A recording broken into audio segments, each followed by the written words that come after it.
Give me that point. Hello and welcome to Extra Connections, one of my longest running shows. I just realized that the other day, like 6 years or something, like going on forever. Here on JLJ Media, it's been everywhere. It was on Adrenaline Radio, it was on After Party Radio. Now it's here on JLJ Media. We continue, and that's actually a great metaphor for what we're talking about life and continuing. There we go. This person has been on a couple of my shows in the past. I did some panel discussions that he was on. We still got to talk music one of these days. We're gonna do that. We're gonna do it. Definitely. We're gonna do it. We're talking about something actually a little more serious. And so normally I have a show called A Lot of Help with James Lott Jr. And that's I used to do like health and wellness on there. But I wanted to bring it on this program because I do a lot of race work on this program. And race is going to play a part of what we're going to talk about, and culture we're going to talk about. Just want to tell you, just any trigger warnings. I'm going to go now. I was told I got to say that. There might be some trigger warnings. I'll tell you that now. We're talking about all kinds of subjects. And we're going to talk freely and openly and honestly. So it might be some mature themes. Who knows? What do we get into? It's going to be, but I just want you guys to know that now at the very beginning. But it's my friend, Joshua Alonzo. Hi, Josh. Hey, James. How we doing? So good. So I want people to know that we know each other, of course, because of AfterBuzz TV, the now defunct AfterBuzz TV. Rest in peace. Rest in peace. Well, I don't know. I have no idea, to be honest. I'm just assuming. So I went by there a couple weeks ago. I drove by, and it's just this. All the signs are still up. It's just the building's still there. I have no idea what's going on, to be honest. I just know the building's still there, and it's like Willy Wonka's chocolate factory. Who knows what the hell's going on inside? Exactly. I have no idea, but it's just kind of funny that it's sitting there. But that's how we know each other. We're friends, and that's how we know each other. And we're talking about mental health, and that's something nowadays. They have these things, these mental health months and mental health awareness weeks. It's really talked about all year long. And many of you guys know this. I do this I talk about them. I'm a certified life coach. I used to be a nurse, all kind of stuff. So I talk about stuff all year long, and it's actually appropriate. It's the holidays, so that's also appropriate too. It's the holidays, and also we're in the middle of a pandemic. So there's that also. Quote unquote. Yeah, quote unquote. Right, no, whatever that means. I had COVID last week, so I caught it finally after 3 years of not having it. I finally caught it. Oh, congrats. Welcome to the club. I had mine earlier this year. Thank you. How funny is it? You had yours at the end of the year. I had mine at the beginning of the year. So there you go. Yes. Bookends. Boom. So I'm still coming out of it. I have a little bit of a cough. But other than that, I had a mild-ish version. I was mostly fatigued. That's what got me. It was like the fatigue, and the nasal stuff came. It was kind of, so, but I'm vaccinated and stuff. So I got like I can't complain too heavily. Wasn't hospitalized or anything like that. So sounds like the similar situation I had. Lou and I had it. It was just more than anything, just like very just gnarly nasal blockage. Maybe not chest pain, but there's definitely some congestion and then some like phlegm in there for sure. And like some mild cough. It felt like a regular cold to me. So I looked out. It didn't go to my chest. I don't have that. The cough's back in my throat, and I just had sinus up here. But the first 2 days, I was like, I had chills, body ache, fever. I was like, where'd this come from? Like, I was out of nowhere. I was like, where'd it come from? Yeah, that's crazy. So anyway, but I'm doing much better from that. But we're in strange times as it is. Definitely. First of all. So when you look back over the last, we'll say 3 years at this point, it's just basically almost 3 years. Yeah. Overall, if you could describe, I'm sure it's been a roller coaster for you, but we can describe your life kind of in a paragraph. What would you say about the last 3 years of your life? Holy hell. I mean, I could definitely say that it's been a trip to hell and back. I'm not going to say that I'm completely outside of the looking in. It's still, for me, like I'm at a better place now than when I was originally, let's say a year and a half ago, almost 2 years ago now. So that I'm happy with. However, there is still so much that I have to work on because sure, it feels like a lifetime ago, but it's only been 2 years since we've all experienced something this like dire. Like it's not just me, it's not just you, it's the whole world. Like we're all dealing with this. And I think this was one of the main reasons where, you suggested it to me and I wanted to bring it up to you like immediately as possible, because I know I'm not the only one feeling this way. I'm pretty sure you've felt through some stuff throughout the past few years. And I just, I think it's really important to share these experiences with the whole like general world and everything, because I know I definitely had some very dark moments within these past 3 years. So I know I'm not alone, but I definitely do feel like, it's one of those weird things where I had some my own personal problems that maybe I might think I might be having just by myself. Who knows? Somebody out there in the world is definitely dealing with the same situation I am. Um, in short, just to summarize the whole past 3 years, yeah, it's been like a big, big, big journey. Just a lot of up and downs for sure.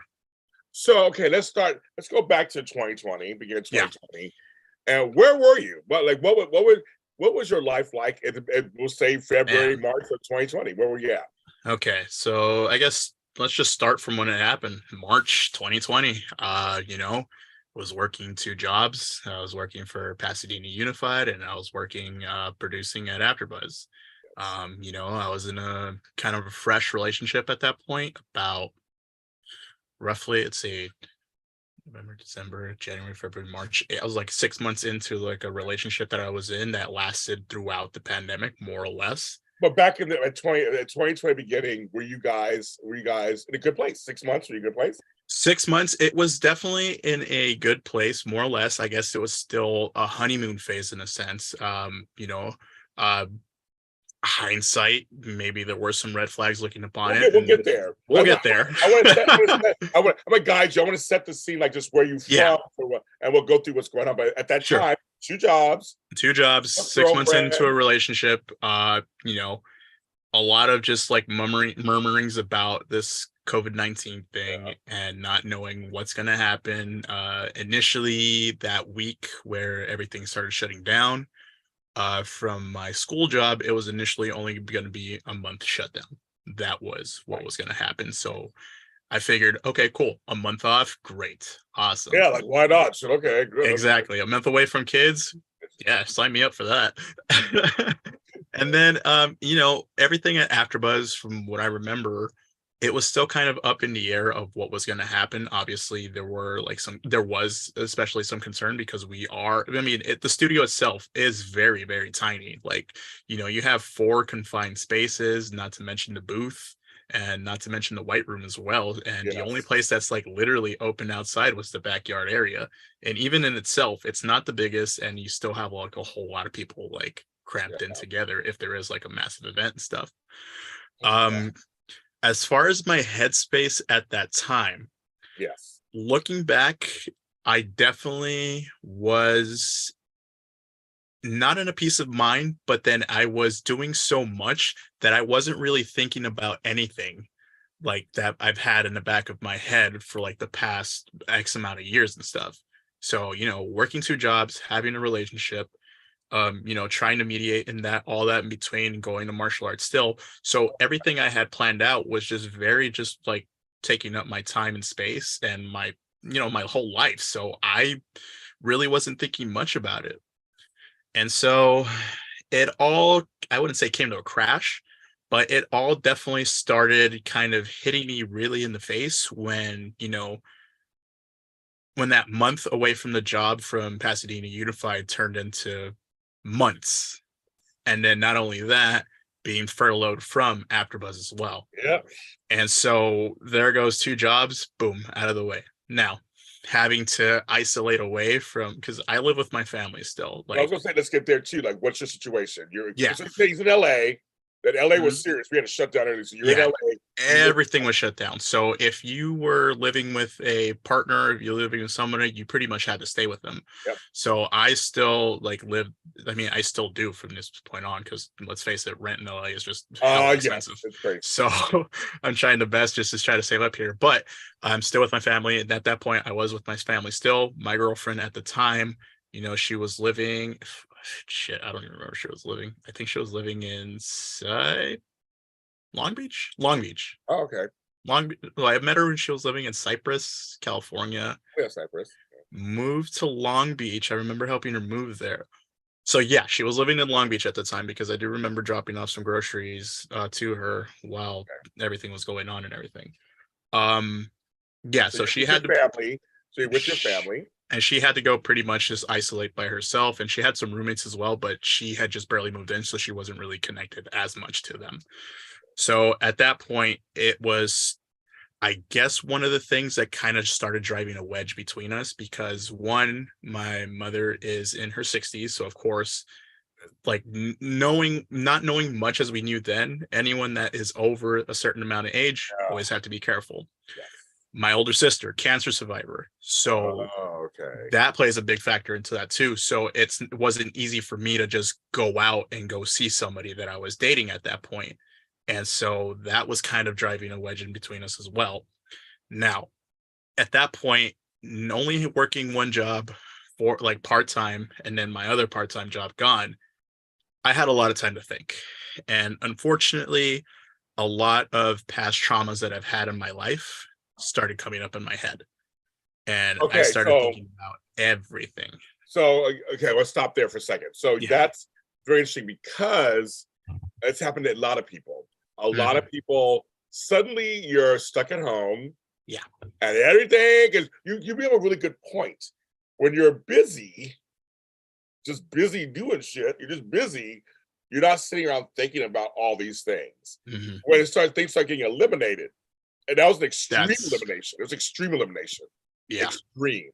Now, I had a lot of clients, organizing clients, who were like, now I have to work from home, or now I'm sitting in this house, it's a mess. Oh my God, I have no room to set up my computer. Like they were always busy. You're only home. A lot of times you're home, okay, you wake up, you're home for a couple hours in the morning, you go off somewhere, and a lot of times you may stop through, Mhm. but sometimes you don't get home to the evening. Very good Like you're point. gone the whole day. So when you get home, so yes, your room's cluttered. You know it's cluttered, but you're not really looking at it because you're like, well, I'm going to bed. Yeah. You know, It's your haven away from the hectic life. And then exactly. now that hectic life is gone, you're stuck in your haven 24/7 and Yes. stuff starts to And happen. yes. And it goes to the point of that people start thinking about everything of their lives. Everybody had to reevaluate. And so I want to start there. You're Mhm. saying that you started having some stuff come up for you. Oh yeah, definitely.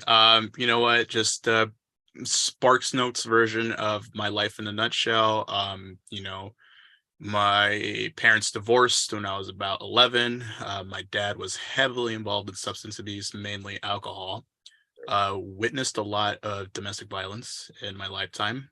Definitely, seeing that has really, for the most part, affected who I am as a person. That's why I'm very much like, I guess, in a sense, very anti like domestic abuse and everything like that, and very much just like, anytime I hear anything like that, I automatically have so much sympathy for the person going through that because, having experienced that as a kid and knowing that, the hell that my dad put my mom through, it really like left a Yeah. big old like scar in my head. And, I've always thought about that for many years, but I never really like reached out to it and everything. And then I started thinking about all the times when I was a kid and as a teenager and everything, how emotionally scarred I was and how much I was traumatized, but never really addressing it.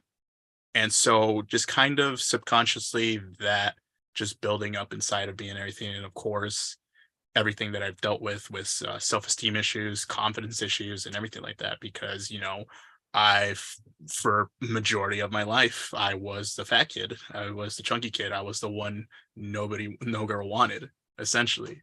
So I was Mr. Nice Guy. I was pretty much the one that the girl said, I only see you as a friend. You're like a brother to me and everything like that. So of course, being young like that definitely just, really like hit it hard for me. So, of course, I dealt with a lot of personal issues, self-image, Yeah. self-esteem, confidence, everything that happened in my family dynamic. So, it's all started just kind of just really coming up in my head. And, you know, on top of that, not knowing how to really react. So, anyone that really, really knows me, James, you've seen it before in studio as well. When I'm happy, I am fucking happy. Like, no problem. But when something's bugging me, I have a really hard time hiding it. People automatically know something's up because most of the time I have a smile on my face or I'm Oh kind of yeah. Oh upbeat yeah. and I'm always going somewhere. But the days that anyone has sensed something was wrong was because something was terribly wrong, and not because I just didn't want to share. I just didn't know how to be vulnerable with people. That's something that I've struggled with greatly for many years. I just didn't know how to, one, open up to people. Two, I always felt embarrassed to share stuff because, the moments where I would share something about my personal life, there's moments where people actually listen, but there's also times where people just kind of just like passively listen and they're just like, oh, that sucks. Well, kind of go off a tangent, something else, and I never really felt heard. So for me, holding on to that was really just not the greatest decision in the world, because not only was I not opening up to people, I was kind of reacting in a negative way, assuming it's like, oh, well, why am I going to tell this person? They don't give a shit. Yeah. So it's kind of that. And, so many years of bad habits of just like not knowing how to control my emotions and everything definitely led up to 2020 being the breaking point where, I was really getting into my head about it, not knowing how to get out of that funk, and just kind of just really just getting in a deeper and deeper, deeper, deeper hole. So let's stop there. Yeah. Right. I take a deep breath. I think it's very good. Thanks for sharing this. I hear you. I see you. I hear you. Thank you. No, here's the thing. It's one of those things where you brought up. There's several points you bring up that people need to understand and understand. And one is, children are sponges. They see everything. Mm-hmm. And I had a bad father, and my mother wasn't the greatest. I love her to death, and we're fine now. Even my father, I've forgiven him, but it took 40 years to get there. We had no relationship, but I saw how he treated women. I saw how he treated his kids. I saw how he treated. I learned a lot from him. I say that because I learned stuff. You learned behavior from your father, whatever, and you also learn behavior of how your mother reacts to your father. We learned all this stuff. We are sponges. I implore people out there, because I have children, I have grandchildren. You have to be careful what you do in front of them, because they're not dumb. They absorb and see everything. And we are proof of, we're building broken people. Yeah. And that's the problem. It's like it starts from childhood, which I understand everyone's human. You're an adult, you're human, things happen, but like we have to be really conscious of being careful of what we do in front of each other, because we do. And like, you sat there and you saw things that happened, you heard things and you experienced stuff. And so as we get older and get into our own adulthoods, either we rebel against it. Is always the whole opposite. That was me. I was I'm gonna be the father I never had. And so I probably spoiled my kids a little much. I probably did.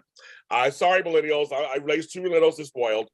They're great. They're great. I love my daughters. But I know that them and their mothers, we overcompensated a little bit because we grew up in these households that were strict and abusive and all these things. So it's like, I want you to have the childhoods I didn't have. Mm-hmm. So I went the opposite. Then you have folks who follow the cycle.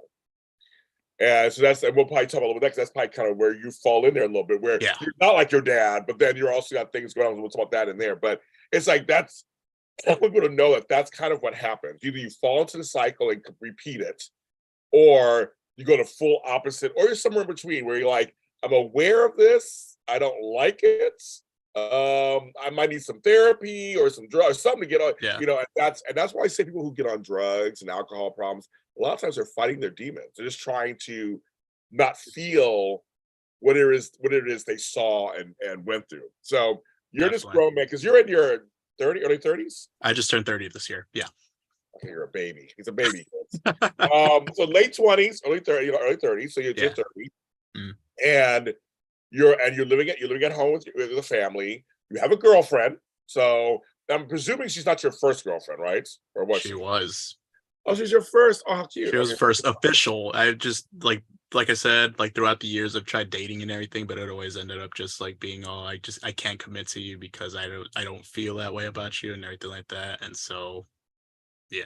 Okay, so this is important to the story. So this is your first girl. This is really, I didn't know that, but this is your first girlfriend. Mm-hmm. See, folks, I met you, and you're like this hot, sexy thing. I met you. Josh is hot. He's hot. He likes music. He's Latino. He's everything. He's great. You're great. Got a little spice. Got a little spice. I'm like, we like Josh. He's great. He's great. Josh the Booth. We love him. He's great. So I only know you from that. I don't know you from the other Yeah. stuff. This is kind of fun to hear this kind of, it's interesting to hear this stuff. Mm. So you have your first official girlfriend, yet we're in a pandemic. Yeah. So you can't even have a normal relationship, so to speak. You really can't. That's kind of the problem. It's like, so these feelings are coming up for you. So what's some of the stuff that's coming up for? What was coming up for you? A lot of it just negative thoughts, negative emotions, and not knowing how to deal with it or understand it. So there was lots of times where I just would completely isolate myself in my room and not even come out for hours out of the day, maybe just to go to the restroom or get something to drink or to eat. And I would just stay in my room the whole time. How did your mother react to that? They assume, well, I would always tell them that I'm busy working and I'm doing something, and they would just assume that I was just busy away doing something. Most of it work, or just I would tell them, hey, I'm just gonna watch some videos, and just as initially a lot of the time I was gonna dedicate to learning a new craft. Didn't work. Hindsight's very 2020. I tried that too, didn't work either. It didn't work. But I had all these ideas and tried to commit to it, and then I did go out of my room every now and again because obviously I still wanted to work out.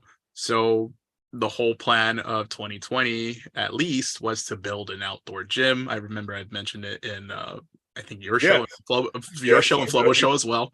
Your prison gym, yes. My prison workouts, yeah. Yes. So that was the plan, to try to build that out and everything. Only got halfway through it, and then we just kind of just made a makeshift like thing. And I was going outside to exercise and everything, but I still, going from being a martial artist and sharing an area with people and with like your friends and just like these people that you consider your brothers and sisters, going from that and then just kind of just going completely just isolated just by yourself, it was definitely something that I was struggling with, because here I was, every time we would like spar or do anything afterwards, we would just all hang out, shoot the shit, and just like talk. And just, it's kind of funny because like anyone that does martial arts and anything, it's kind of a weird thing where you punch and kick and just like choke the shit out of each other, but you are all best friends. Like it's so weird. And just like remember those moments where like afterwards, if it was like a Friday night, someone would bring like a 6-pack or something, we just like all like drink and have a beer. Maybe someone would like bring by a little something green and we just have a little smoke and just just hang out and just like be one, I guess you could say. So that's all gone, and I'm by myself trying to work out and everything, try to stay consistent, but it's hard because I have no one to be accountable. I have no one trying to be accountable for me. I can't even be accountable for myself. So that in itself was hard.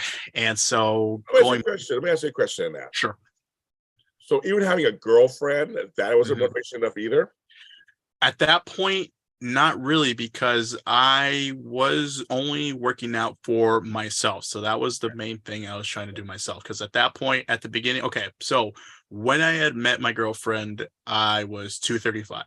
Okay. Now, at that point at that point, so let's say March, April 2020, I was around 245, 250 or so. So we put on a little bit of happy weight. And of course, and that was the beginning of that, and not knowing that I would balloon up to like 305 pounds, but we'll get to that later. We'll get to that, yeah. I just didn't think much of it. I'm just like, okay, I'm just gonna work this off and then get back into shape. So spoiler alert. Yes, you look great. But it's funny that she met you at a certain rate and that she wasn't enough. You were like, because a lot of people go, I'm gonna do because you said you had this whole I come from where I was a kid. My siblings went over here shopping. I go to the Husky section.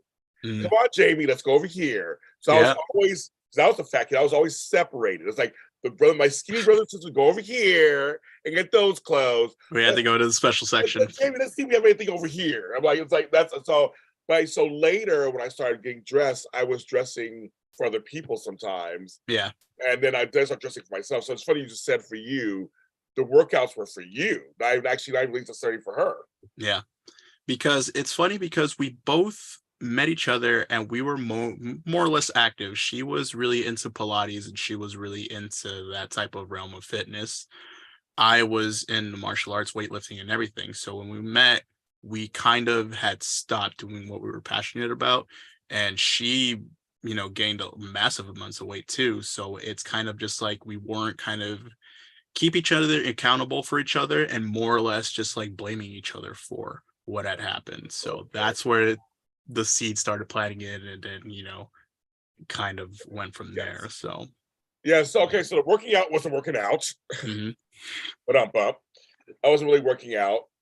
Okay, well, let's set the scene. So now we're in the pandemic. Now we're literally we're in it. We're in it right Right. now. And I mean, the job, obviously, there's no Watch Bus TV. Yeah. Whatever's going on there, you're at home. I say, so your brain is going with a mile a minute, starting to really ramp up all these thoughts. What are some of the thoughts that you were going through? I mean, what was some of the things you were thinking?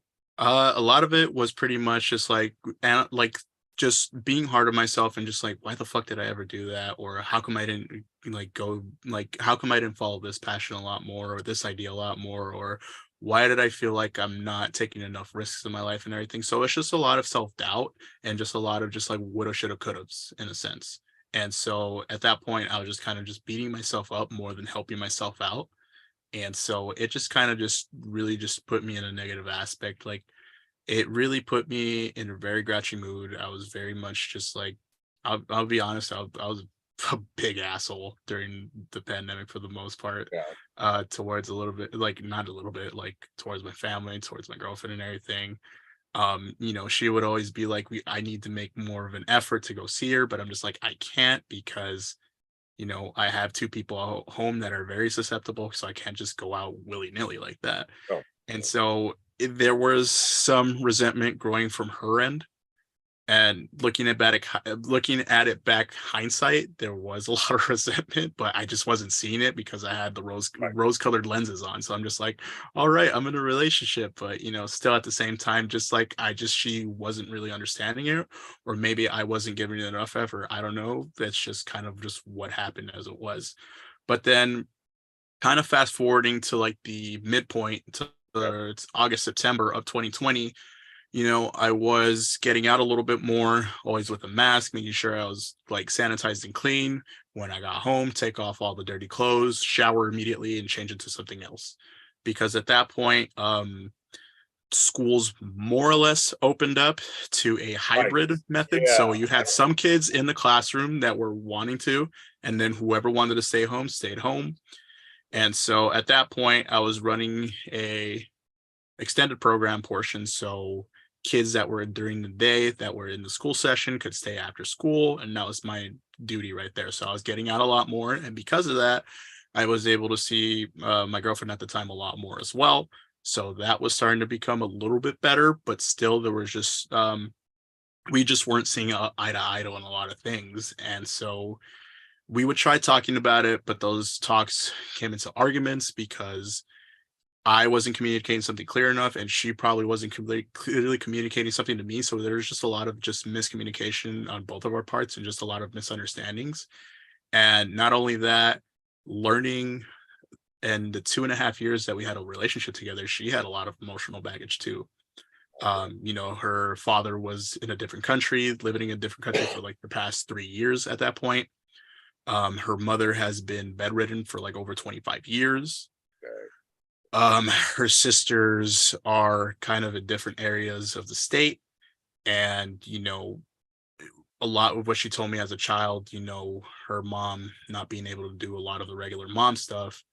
And, her dad being a certain way as well. I'm not going to go into full detail about it because That's her I stuff. feel that's her stuff and everything, but I'll just leave it at that, where it's just like she didn't have, I guess, a realistic, normal childhood as well. So I guess we kind of trauma bonded over that. And so, you know, learning about her a lot more and then learning about her previous relationships and everything, she was kind of like a broken soul as well, trying to find something normal, just like I was, coming from a broken family, divorced parents, and everything like that. And, a dad with very much a lot of faults and flaws, Yeah, and having that fear in the back of my head that I might turn out like that, and trying to find someone that could at least make me feel normal. yeah. So it let's kind of let's just let's, let's stop happened. there. So okay, Mhm. which you said something that's very smart for people to understand that we attract people in our lives for a reason. We attract people where we are in our lives. Yeah. That's something that I've learned very much, and I think for you, it totally makes sense. You Mhm. both had traumas, both broken families. I'm assuming she was Latina. Yeah. Then you have the cultural sameness. There's something to be said about that when you have cultural sameness. Something to be said about that. Mhm. And so you have all this coming together that brought you together. Obviously, you're attracted to her, she's attracted to you. So as all that stuff comes together, now we're in the nitty-gritty. Now we're in the 8, 9, 10, 11, 12 months into this relationship. Now we're in the pandemic where it's not normal relationship. And we have to bring this up, folks, because I make jokes all the time. My fans know this, but I am dead serious. There was no sex happening for me in the champagne room. I mean, it was like none happening. Because I didn't have a relationship in the pandemic, so I was totally by myself. So I can't imagine. I can't even imagine you're in a relationship. Yeah. You guys don't live together, Uh-oh. but there's so during this time period, did it was is there? You know, I mean, I'm being funny, but also serious. Was there any factor of the intimacy part? Did that also hinder, or was that even a thought? Or Yeah, definitely hindered a lot because in the beginning, of course, rose-colored lenses, you're gonna have that just like the physical intimacy and oh yeah, everything. You're oh just starting to yeah, get to know each other. Of course, it's normal yes, for everyone. yes. And so, uh, I'll be honest, when I heard I don't know how it just came up out of nowhere, but she would tell me a lot about her previous relationships and everything. And it's a pretty high number. I'll leave it at that. And so that kind of got in my head because I'm just like, well, am I just another number or am I like someone important to her? So, I mean, she was still in contact with a lot of, her previous Oh relationships in her really? Okay, past. And okay. so, that kind of like placed it in my head too, where I'm just like, well, am I someone important to this person in her life or am I just another number? So that kind of hindered the intimacy a lot. And then, that kind of just like boggled it down. That definitely shot down my confidence a lot as well. And of course, there's that Latino machismo, and Yeah. that happens. It happens. I'm not going to deny it whatsoever. So, as a as a straight guy, you always want to make sure. Like, I guess I don't know. You don't want to make sure. You always want to feel that you are the only guy in her life. You want to feel like you're the alpha of it, That's and you want to make sure, and not make sure. You want to feel. It's all feelings here. You want to it's all feeling, feel that you're the only person in this right? person's life, like regardless, like even if you find out she's still communicating with someone from their past, it's going to make you feel a certain way. Like, I don't Yeah. care who you are, you can Well, deny it the fuck you want. I know for Hell sure. no, you're going to be like, why the fuck are you still talking to this person? Yeah. And it's even vice versa, women will be like that. Oh yeah. Oh yeah. Oh yeah. Yeah, so it's like it plays on both genders. So you can say all you want. Oh, I never thought that. None of this. Nah, motherfucker, No, you did. you do. Yeah, you do. I mean, it does happen. So yeah. So your intimacy thing is at a low, obviously, because it's not uh, going on either. So that must play into that too a little bit. Doing that. yeah, and then trying to figure out ways to communicate with each other. So of course, Zoom, Google Meets, and everything like that. Try to talk to each other as best as we can and everything. So I'm not going to sit here and just bag on it. There were some great times. I'm not going to deny that whatsoever. Yeah. She played an important part of my life for 2.5 years, for better or for better and for worse, obviously at a point where those rose colored lenses started to die, like kind of fade away a little bit. I started seeing for who she was as a person. And that's where it kind of started to go down a little bit, and I'm pretty sure she saw a lot of my I guess faults and flaws. You could say, like, let's just call it a spade what a spade is. A lot of my faults and flaws as well, and maybe that started kind of just going down for her too. So, of course, once that honeymoon phase is over, just trying to get over each other's differences and everything, finding out that a lot of the things we thought we saw eye to eye to, we really weren't. So, as far as just communication, quality time, intimacy, emotional what is it, emotional intelligence and whatnot and everything, because I'll be honest, my emotional intelligence not that great. When someone tells me something's up, or I guess I wouldn't say when someone's well, I can tell sometimes when something's up with a person, but for the most part, I'm kind of just like oblivious to it because I'll ask what's going on. They'll tell me my response, or I'm just not really that empathetic. It's just like, oh, that sucks. Or I won't really follow it up after that. And that's something I'm been trying to work on for these past 3 years. So I'm trying to improve it as much as I can.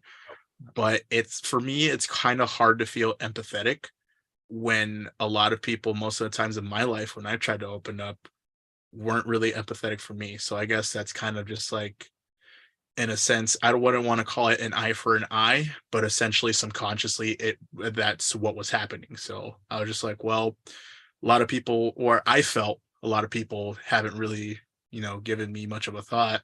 I guess subconsciously I was kind of, reflecting that away to a lot of people, especially to my girlfriend at the time. Well, it's funny. I was told by an old friend Mm, a long time ago, nobody wants to hear your problems. I was told that once. And I was like, and it really hit me. And I was like, so I started keeping things to myself. yeah, And a mutual friend of ours, who I'm very close to, Mr. Flobo, as well boys, of course. we talk every day, and he screams at me all the time. Because lovingly, I should say, because I am not as emotional as I could be. I know it's funny, we were talking this off camera before we were setting this up. I was like, this is good. This is coming at the right time for me too, because don't, I'm transparent in some ways. I'm very open and giving, but I also don't always tell my personal feelings. I keep them to myself. Yeah, So I hear my friends still saying, "They want to hear your problems," and also I don't want to feel like I'm complaining because I know folks have it worse than I do. yeah, And but as I remind myself, it's not the pain Olympics. It's like everybody's pain is what everybody's pain is. It's relative to who they are. So hearing definitely. you talk, I kind of get it. I'm like, and again, the Latino in me, or whatever, it's just like, nope, you keep it in. You just think you suck it up. And like I said, for me, I'm the man of the house. And my father was like, you'll be the man of the house, take care of your your brothers and sisters, your mom, and you just like have to just kind of handle it. Just walk through it, you'll be fine. Walk it off, Yeah, walk it off. And I think those are all bad things to say to people, especially to men, as all and boys. That's bad things to say to them because then we don't walk it off either. We don't walk it no. off. So for you, the ways that it comes out for you, is it snapping at your girlfriend? Is it yelling at your mom? Like how does it come out for you that's not really good? You nailed it on the head right there. I would say very much short temper, easily frustrated. I bottle things up a lot, and most of the times I always snap at people. And I've said some really like fucked up things over the years that looking back at it, I wish I would have kept it to myself because I've hurt. So you have a forked tongue. You could give it. Oh You like yeah, like like one thing is that I never wanted to be thankfully I'm not a violent person. Like I know when my dad was really drunk, his thing was to be physical. And so, for me, thankfully, like I don't resort into like blackout like violence or rage or anything. It's just more I want to hurt you, but with my words. verbal. And yeah, verbal, very much verbal. And you know,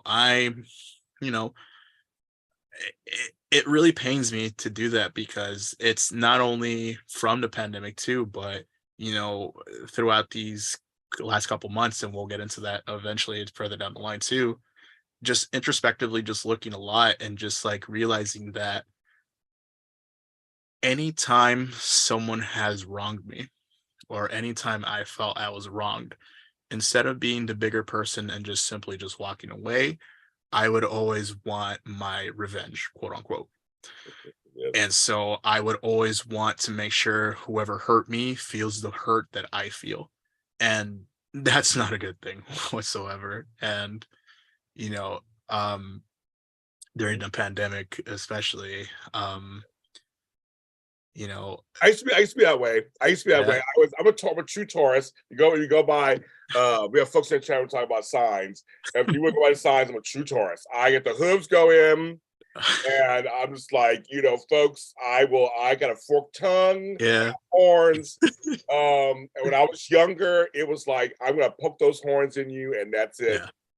But Now as I've gotten older, I have walked away a lot of times because I Mhm. realize I can't let them, and well, we'll get to all this later, but I can't let them dictate how I'm going to feel. It's a Exactly. it took me 40 years to get there though, but but that's the lesson. The lesson is kind of like, I know how I am. I know I want to destroy their world.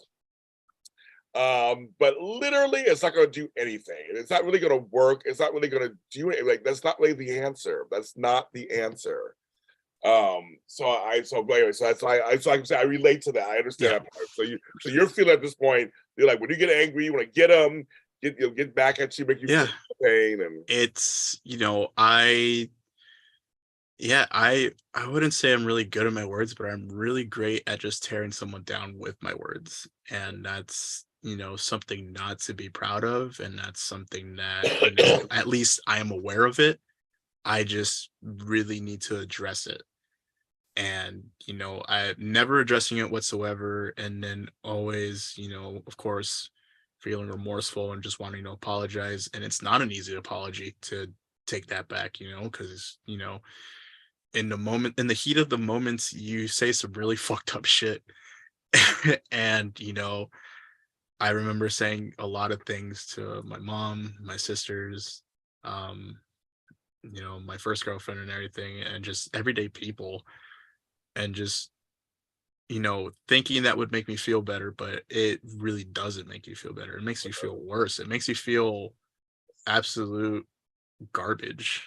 So, you know, and unfortunately that's a habit that, still is presently going on. okay, And, I something that's definitely the number one thing that I had to address is learning how to, have better and rational reactions emotionally. Because when I get upset about something, instead of just taking a moment and breathe, in that moment I just, don't know how to react. I start huffing and puffing, I start crying, I start breaking down, I start shutting myself, in isolation. I don't want to talk to anyone. The one thing I want to do is just hurt, and then hurt the person back. And that's not a good thing whatsoever. So, um, a lot of arguments that I had with my first girlfriend were based on a lot of communication. And, if she would say something and I would misinterpret it as like an insult or anything, I would lash back at her. And then, that kind of opened a whole can of worms in itself. And then, we'd both sit there and cry. And, I would immediately apologize for everything. And, we would she'd accept it, and then you guys would get back. You then, essentially accept it, but she still would always harbor it and know that the potentially may happen again, because a lot of our arguments, conversations, and what so have you, where we try to resolve things, were either halfway resolved or never resolved and just swept under a rug. And we never really addressed a lot of things. And, ultimately that's what it led to. Just not really just communicating right, and just not really seeing eye to eye. And, so who initiated the breakup? she did. So she did. Oh, she did it. And what was your reaction to that? I was devastated. So, okay. So this was earlier this year. So this was Right, end of April, beginning of March, right. was And when my first girlfriend and I you broke mean, up. you mean Two and May, a half beginning of years. May, you mean beginning of May. Oh, thank you. Yeah, my time's I know just you're fucking going gone. backwards in time. I remember seeing you April, guys. May, April, May. I remember Yeah, seeing you guys broke. I saw your post, and you were not very happy. it was You're not. like, No, yes, we were like, I, oh, bro, so you broke up. I was like, oh, that's sad. So sad. two So and a you half broke up years. Yeah. 2.5 years. So, First girlfriend, first official girlfriend. yeah. That's a So it big was deal. That's a big deal. But that's, I mean, we don't want to minimize. I don't no. want you to minimize that for yourself either. A first relationship is tough when you break up. It's tough. Bro. Yeah, and being that in itself a long first time long-term relationship. Yeah. So, and for her too as well, this was like her first time ever going that long in a relationship. Previously, before that, it was like the most like she had a relationship with someone was like about a year or so, give or And you take. guys said you loved each other. Use the L word. Yeah. Okay, I mean, it's very important to know. That's right, No. because you could be with somebody and never say the L word. I mean, I'm just kidding. Yeah, Like, no, we did, and even at the heat of the moments and everything, we would still tell each other we loved each other, and yeah, we prom would, and I guess to give some context as well, in those 2.5 years, we took 2 breaks. We had a lot of arguments, but there were still some good times and everything. We celebrated our anniversaries in San Diego. We went out and about for the most part when we could, but I guess it was just to a degree where she would plan most of it, and I would just say yay or nay. And a lot of our arguments were based upon that I wasn't really doing much in the beginning of the relationship. Yeah, I was doing a lot, but at that point, my confidence wasn't really that great, so I just didn't want to really plan much. And she wanted to get out and just like not feel isolated, which I totally understand. And I guess what I wasn't really seeing at that point was, I was still isolated, but I still had my family. She isolated by herself at this point, with a roommate she doesn't really know. And at this point, let's see, just to give some retrospect, yes, during the pandemic, she moved. I met her originally in Cyprus, moved in Long Beach, stayed there for a couple months, then moved to LA to be closer to me. And so she lived in Koreatown for a bit. And right around the time we broke up, she is living in the West Side, right by the Grove, oh on yeah, yeah, okay, San Vicente Boulevard. oh yeah, I know this, yes, So relatively closer to me. And at that point, with everything kind of it's kind of lenient in a sense. Everything's kind of more lenient and open. So I was starting to see her a little bit more and go out over to her apartment. I would stay.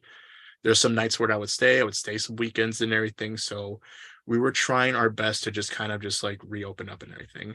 And at the beginning of the year when I got COVID, I stayed with her. I was, oh staying with okay, her. oh So okay, yeah. And I stayed with her for like about a month because, we were here. There were some renovations going on. So I needed a place to just like stay and shower and feel just like a yeah, home. And then I got COVID. And so those initial week turned into a yeah. month. Oh my god, But I will say, at that point when we were together, sure, there were some arguments, but it wasn't as frequent when we were no, apart. When we were together, it was just like normal. We were enjoying each other's company. I would go to work and come back and then just kind of just do couple shit together, yeah, essentially. yeah, yeah, But at that point, there was still some yeah. baggage in a sense because at that point, she had to take a mental health leave from her job. So Oh, okay, so she was dealing with some stuff at her job, and then financially and everything wasn't really getting a lot, and she had to struggle just to try to get I think workers comp or oh, unemployment. I forget what yeah, it was. I right, forget what it was. yeah, But yeah, she was kind of just barely staying above. And so a lot of the financial stuff as far as just like food, dates and everything like that was falling onto me. mhm, And so, at that point I was just kind of just like fuck, I'm just trying to figure out everything myself as well financially. yeah, But we tried to make the best of it and everything was fine. But at the end of it, um, there was still kind of just some underlying things that we just weren't seeing eye to eye with. So communication was one, quality time was another. We would spend time together, but we wouldn't do anything meaningful, if that makes sense. okay, makes sense, no, makes sense, Yeah. So it kind of started doing that, but we did enjoy each other's company. I'm not gonna bag on her and say no, it was the worst experience and everything. No, like I'm happy for the stuff that we did together. I mean, she is the reason, I guess one of the reasons why I love Disney so much now and why I go to Disneyland every so often was because of her. mhm, And it's something, it's there's still things, and I'm pretty sure you can agree with it. Anyone that's ever been in a past relationship or anything, you still keep something from that person, yeah, yeah, regardless if it was good or bad. So as far as just, well, actually, you know what, I do have to include this as well. Family dynamic with her and my family. um she wasn't really the biggest fan of me spending time with my family, let's put it that way. And okay, my family wasn't the biggest fan of hers.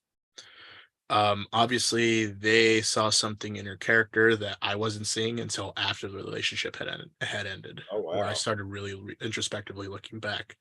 One of the biggest things that I saw was respect. um just to keep it short, Um, Obviously, I have some sort of feelings towards my dad, but I still respect him as an individual. I You get know, that. No, I know, I for the get that. for the faults that he's had, he's, gotten sober, he's relapsed, almost died from cancer, survived cancer, relapsed again, and now he's doing well now. He's sober again. He's trying to really just fix up his life and everything. So happy to report that. So I do respect my dad in a sense where I get he that. does teach me, there are multiple chances in life, but it's up to you to really grab that a hold and to really make that your own and make it work. Now, of course, I respect the hell out of my mom, Yeah. after divorce with my dad, basically single mom life, and just really just worked hard just to provide us some really cool things throughout her childhood and even to like her teenage years and even now. So she has definitely been that rock in my life. And I, for better or for worse, I hold any woman I meet to a very high standard because of my mom. Yeah, of course. Because, Of course. if she has been through hell and back and she's really just like top persevering now, that's what I expect everyone Yeah. else. Like even my sisters, like my mom and my sisters, I say this out of just pure term of endearment. They're the toughest bitches ever That's that I right. I know. love it. I They're love it. seriously Mine too. No, mine too. the four toughest bitches that I know I love ever because it. they are they're no nonsense, but they're very caring, nurturing, and compassionate towards people. But Yeah. ultimately, if you cross them, That's right. I you're in love it. trouble. I love it. I know it too. I got it too. I love it. I love Yeah. And so, they obviously saw something in her. And my first ex, she wasn't really respectful towards her, to the parents to, come back full circle with that. I respect my parents. Of course, I said some things, but I also felt remorse afterwards, and I've yeah. always apologized, especially to my mom. Yeah. Her, she would kind of get into these yelling matches and just kind of just really just, it Yeah. wasn't really great. And then, of course, I get why she would do that type of thing, and I get her background and her traumas and everything. But at the same time, if she never really gave that full respect to her parents, she's not going to give that to me, definitely for sure. And there were some moments where I felt like, I wasn't really respected, and I felt like, she would kind of belittle me a lot. And I'm pretty sure I did things in retaliation that she was really hurt by. And, one of the last dates that we ever had was going to the Frida Kahlo exhibit Oh at yeah. That the was old here. Amoeba. Yeah. Yeah. Yes. Yes. So I just, at that point, I just felt distant. I really didn't feel in love with her at all. I just didn't feel that intimacy there. And I forget the argument that we had. I just, was really tired. I just didn't really have a lot of energy. And, I wasn't really sharing it with her. And, she took it a one way and then I took it another way. And we just had one really big, massive argument. And, at that point, I just said, I can't anymore. And, you know, I had a box of tools there that I was supposed to help set up with something. And I just grabbed my box of tools and I was about to walk out. And she said, "What, that's it?" It's like, "What, you're not gonna be a man? You're not man enough to face this?" And at that point, I'm just like, at that point, what I did was, instead of arguing back, I'm just like, look, I'm done. I'm just gonna go home. At that point, I decided to be the bigger person, just to walk away from the situation. But on the inside, I felt hurt, and I kind of felt like that was the final straw for me personally. And what she did was contacted my sisters because she thought I was going to do something drastic. And I should probably reiterate what the drastic means. Throughout 2020 and 2021, when I had mentioned earlier that I was in really dark spaces, yeah, because of all the thoughts and everything, I was really starting to put myself down. I unfortunately went down a really, really bad rabbit hole of potentially unaliving myself. Okay. That happened twice throughout those 2 years. And, she stuck with me for one. So I'm really thankful for her, like, you Yeah. know, um, saving my life at that point. And, I'll be honest, sorry, that It's all was, right. that was probably like the two darkest times, like, of the past 3 years because of that. And at that point, I just felt like I wasn't really worth it in this life anymore. So, you know, I'm really thankful and I'm blessed. And I didn't go through with that, obviously. I'm still here. But that's why I felt like it was really important to have this conversation because I know I wasn't the only person feeling that way. And, unfortunately, there were a lot of people that didn't make it because of that. And so that's why I say, like, I don't want to bash on her because, there were some good times. And, she did practically save my life twice. Yes, So, I want to tell you what's it's folks out there who don't understand, because I do understand. I've talked about it myself on actually at Post TV. I talked about it on my shows. yeah.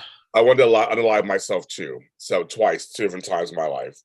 And the last time was when I had a severe Bell's palsy 4 years ago. And my face was paralyzed and I wasn't getting better. And I thought my whole life was over. And I want people to understand it's a very selfish place you go into when you're feeling that way.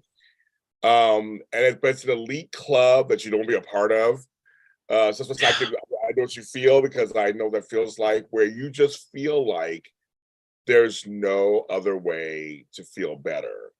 You also feel like, does anybody really? Your brain starts telling you nobody really cares about you like this. No one's going to really give a shit. You start feeling all these voices to start coming in your head Yeah. that cloud over anything positive. I guess the best way I can describe it, kind of like it's just this. You just feel heavy. You feel weighted, and you feel like, for me, well, I should say, for me, I felt heavy and weighted. I wanted to feel light. I Yeah. wanted to feel free, and I couldn't at those moments find it. I couldn't find the light. Yeah. Definitely. And, it was tough. And, it was all because one of something that I couldn't control. So my thoughts, my emotions, and how to react to them. And because of that, just kind of going down that rabbit hole and just kind of, having those really dark thoughts and everything. So, and, having to feel that I had to support my own trauma and then her own traumas, it was just a lot for me to handle. And so, at that point, after that final argument and everything, she had told my sisters that I might be doing something drastic. So when I got home, my oldest sister and my youngest sister talked to me about it, pulled me aside, Mhm. and we had a heart to heart. And my youngest sister started crying because she was just like, I don't want to see you in a box whatsoever. I don't want to bury you whatsoever. So, that was a rough day. And then the next day, just to kind of just feel better, um, my mom, my sister, my two older sisters, myself, and I believe my sister's partner as well. I think she there? I don't remember, but I think she was. But we all went to the Disney's California Adventure for the Food and Wine Festival. So we had a great time and I was having a blast. And everything that happened the night before, I didn't forget about, but I wasn't thinking about it because I was enjoying life and everything. And then, that all came crashing down the very next day. So it went from Saturday, Sunday, Monday, just like highs, lows, high, and then low.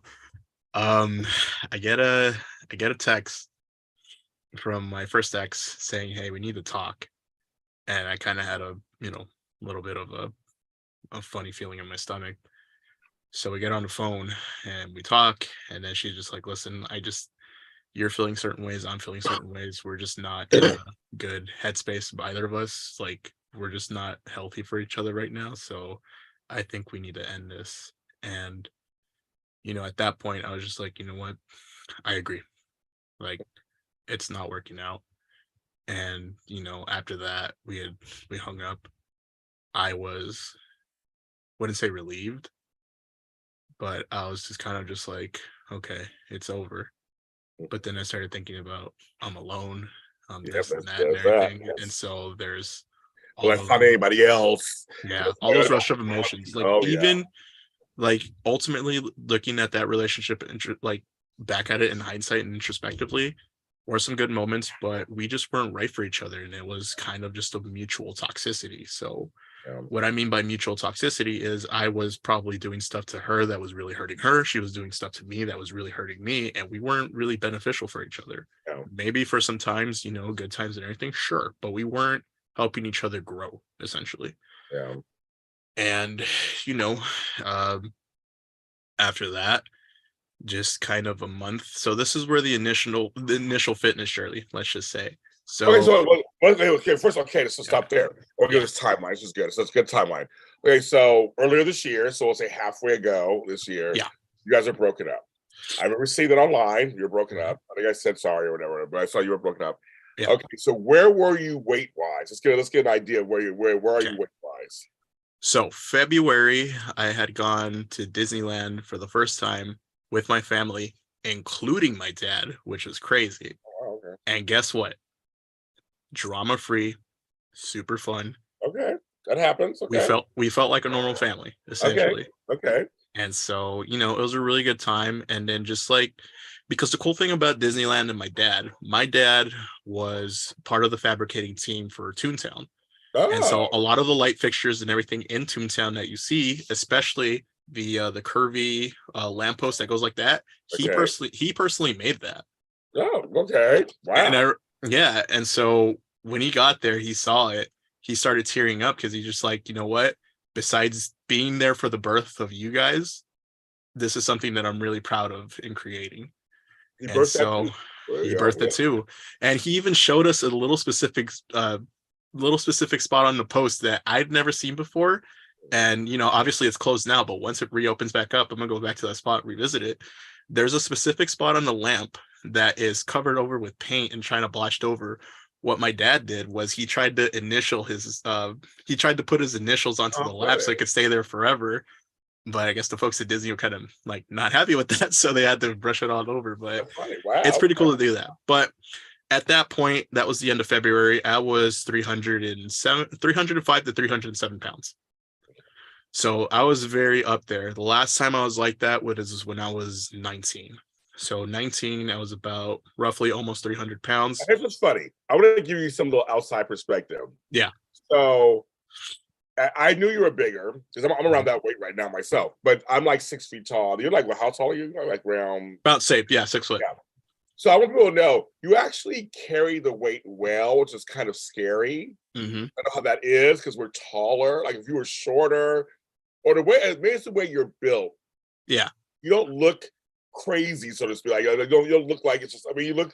Yeah, you can tell you're smaller now, but I want you to know that us outsiders, you didn't look like some misshapen, No, I'm horrible I'm people. very I'm very square and I'm very bulky.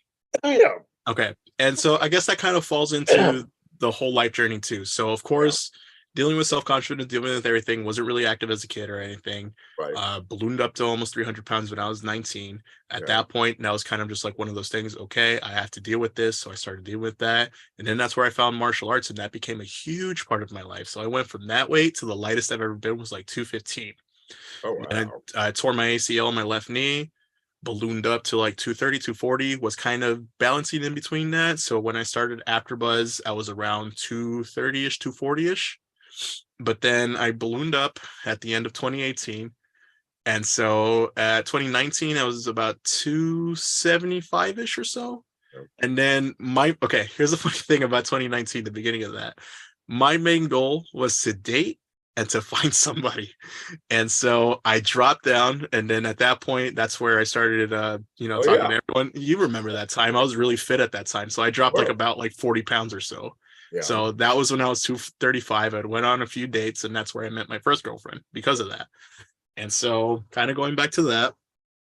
So I've gone up, but through discipline and just through sheer will and just determination, I've gone down. Yeah. So fast forward to the early part of this year, 305 pounds. Okay. Tried to do something about it, was starting to like get active again. Right when I broke up with my first ex, I was about let's see, let me do the math here. Roughly around 300, 290-ish or so. Okay, so the month after we had broken up, I had lost 30 pounds already. So I was at 275. And so around that time, I really wasn't doing much, and this kind of plays into the factor with where we are now. I really didn't do much to heal at that point. So I wasn't taking my time to just really think about myself and everything. I still felt something was missing. I still felt like alone and lonely. Like I felt like apart, like 2.5 years is a very long time. And to just lose it like that, I agreed. I agreed. I agree. you kind of want that back. It might not be with the same person, but you Yes. want something to fill that void. And Yes. so, I had lost 30 pounds. I was feeling good. I put myself in a dating app again. I went on a few dates again. And then this kind of leads into the story with my second ex now. Yeah, because I was like, oh, I remember telling Flo, I was like, I think you got another girlfriend. I'm like, Yeah. that fast? I was like, excuse me. I was like, excuse me. I think I remember telling him Yeah. that. And, that kind of leads into the story now. Okay. And so, meeting my second ex, she, funny enough, went through a similar experience with myself. We both ended our relationships around the same time. We Wow. both kind of found each other and we just instantly just Wow. kind of get into that. And, at that time, it felt great because, again, two lost, broken souls finding each other. Mm-hmm. And, like she was amazing. She was beautiful. She was gorgeous. Like she and I shared a lot of the same like moral and value compasses that we had. We both came from similar backgrounds and everything. And so, everything started off great. We talked for like 2 weeks, and then just the anticipation of just like the energy through messages and everything, and just like sort of like little voice text or whatever that is. We were eager to meet up, and we Well, you kind laid of it just on, or you like, hi, this is Josh Alonzo. You laid it on her, you're like, yeah, basically, yeah, we were just hey, texting each other, and then she sent me like a voice message through like Instagram. I'm just like, what the fuck? We can send voice messages? yes, you And can. hearing her and just kind of just feeling the vibe, we just felt an instant attraction to each other. And Mm-hmm. so it got to that point where, she had goaded me to meet somewhere at a restaurant late at night because she was feeling hungry. I'm just like, you're not fucking down. And she's like, yeah, I am. I'm just like, okay, prove it. And she's like, okay, where do you want to meet? I'm like, fuck it. Let's go meet right now, midnight. We ended up meeting like at some Denny's at fucking Montebello or some shit. And, I had a tea because I didn't want to eat anything because it was super late at night, but she had mozzarella sticks and we just stayed and talked for like hours. Wow. And Okay. we just felt an instantaneous connection to each other. And so throughout that same week, we were just hanging out late at night and just talking or just hanging out. Or it wasn't late at night. Once I met up with her at her apartment in Fullerton, and she, it's like she was just like, hey, you know what? I'll drive us because you came all this way down to see me. So I'll drive us and I'll take us somewhere. So we went for a boba, and then we went to like this shopping shopping center in Orange or in Irvine. I forget where the fuck it was, but we were just hanging out and we were just enjoying each other's company and everything, and it felt good. And one thing that I should preface was in her dating app, it said she wasn't looking for anything serious. She was just only looking for friendship. So that's what I had in my mind. Now, Okay. I was very much interested in her, but I knew, okay, slow game is what it is. If that's what she wants, fine. I just came out of something very long-term and serious, not really looking towards anything. Let's just see where it goes. Plus, you actually are getting something out of it also. You're not alone. Yeah.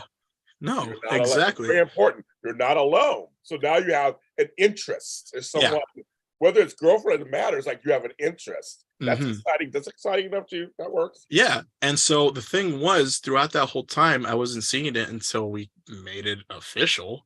Was, she was giving me the eyes, she was giving me flirty vibes and everything. But in the back of my head, I'm just like, oh, she's being really friendly for someone that just wants to be friends. So that's on me. Yes. You're like, what's Yeah. going on? I don't Yeah. know. What is this? What's like, you're very touchy.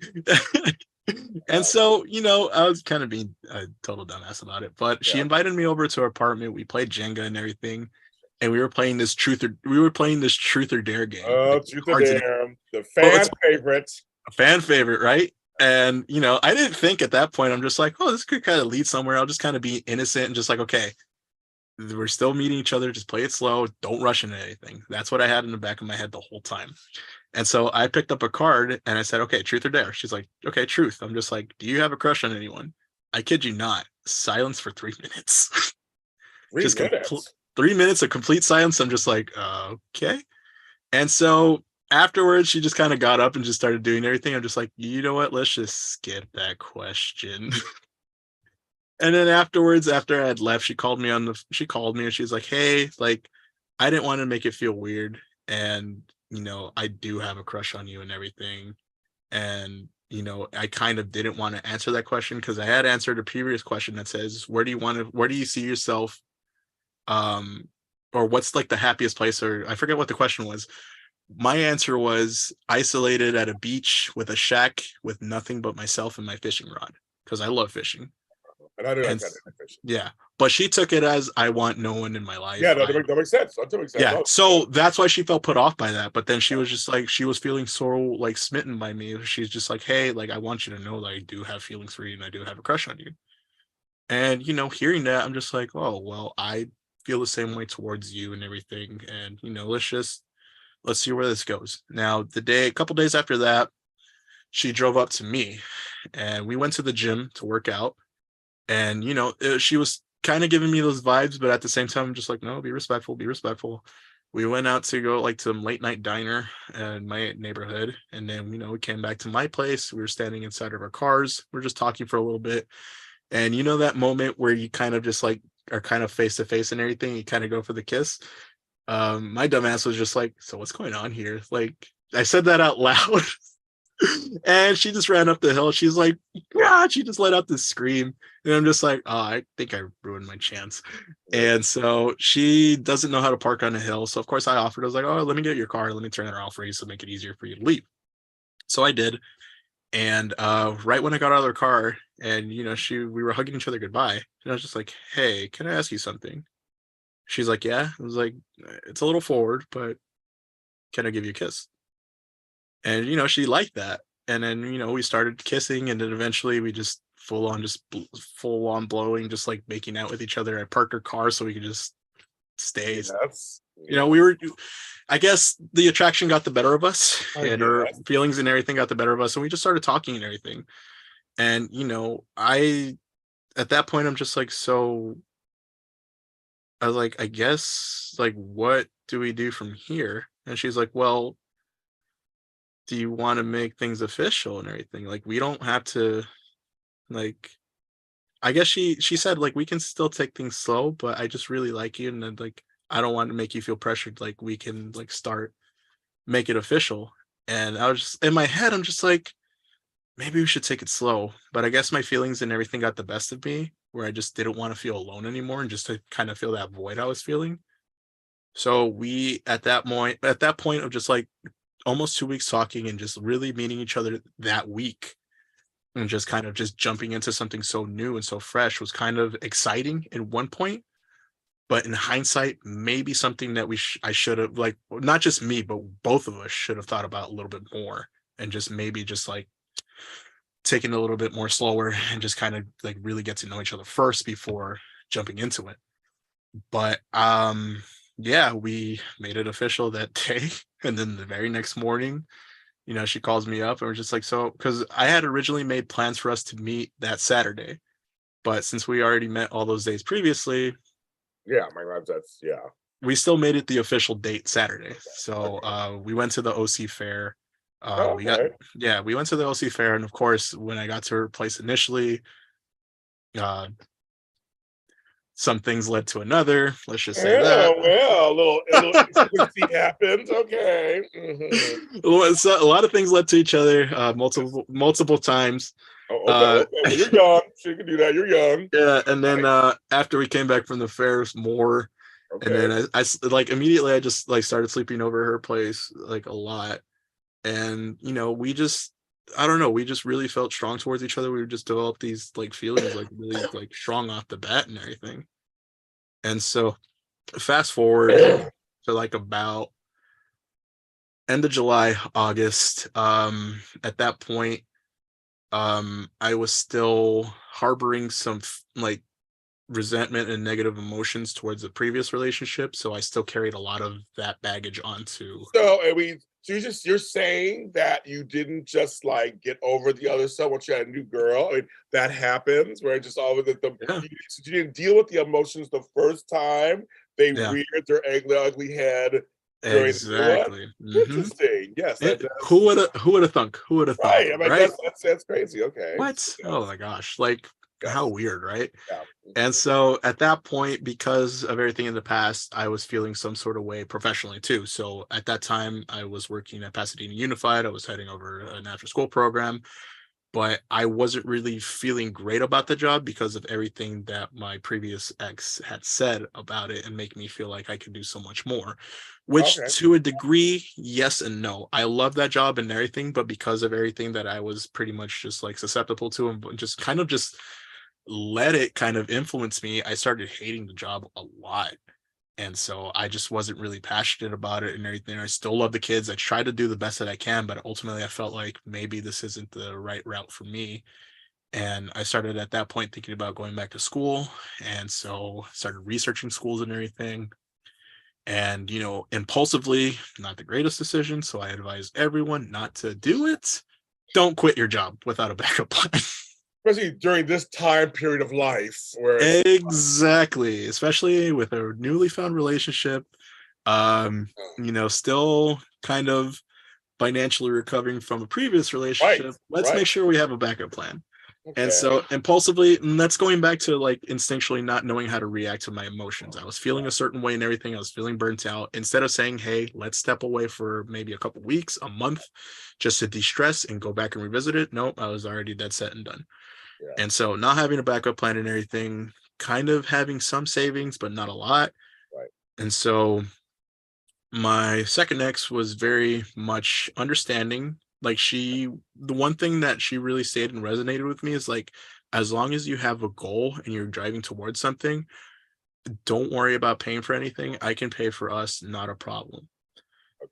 Because she told me like, and it still stuck with me and it still sticks with me to right now. Don't ever feel like you're not doing anything, because if you're just sitting on your couch, sitting in your bed, doing absolutely nothing, then of course I would feel a certain way. But the Yeah. fact that you're at least trying to pursue another job and trying to pursue school and everything, you still have these career driven like things in mind. You're not just like wasting your time. So at that point, you know, updating the hell out of my resume, getting back into graphic design and anything, just starting to really get those creative juices flowing.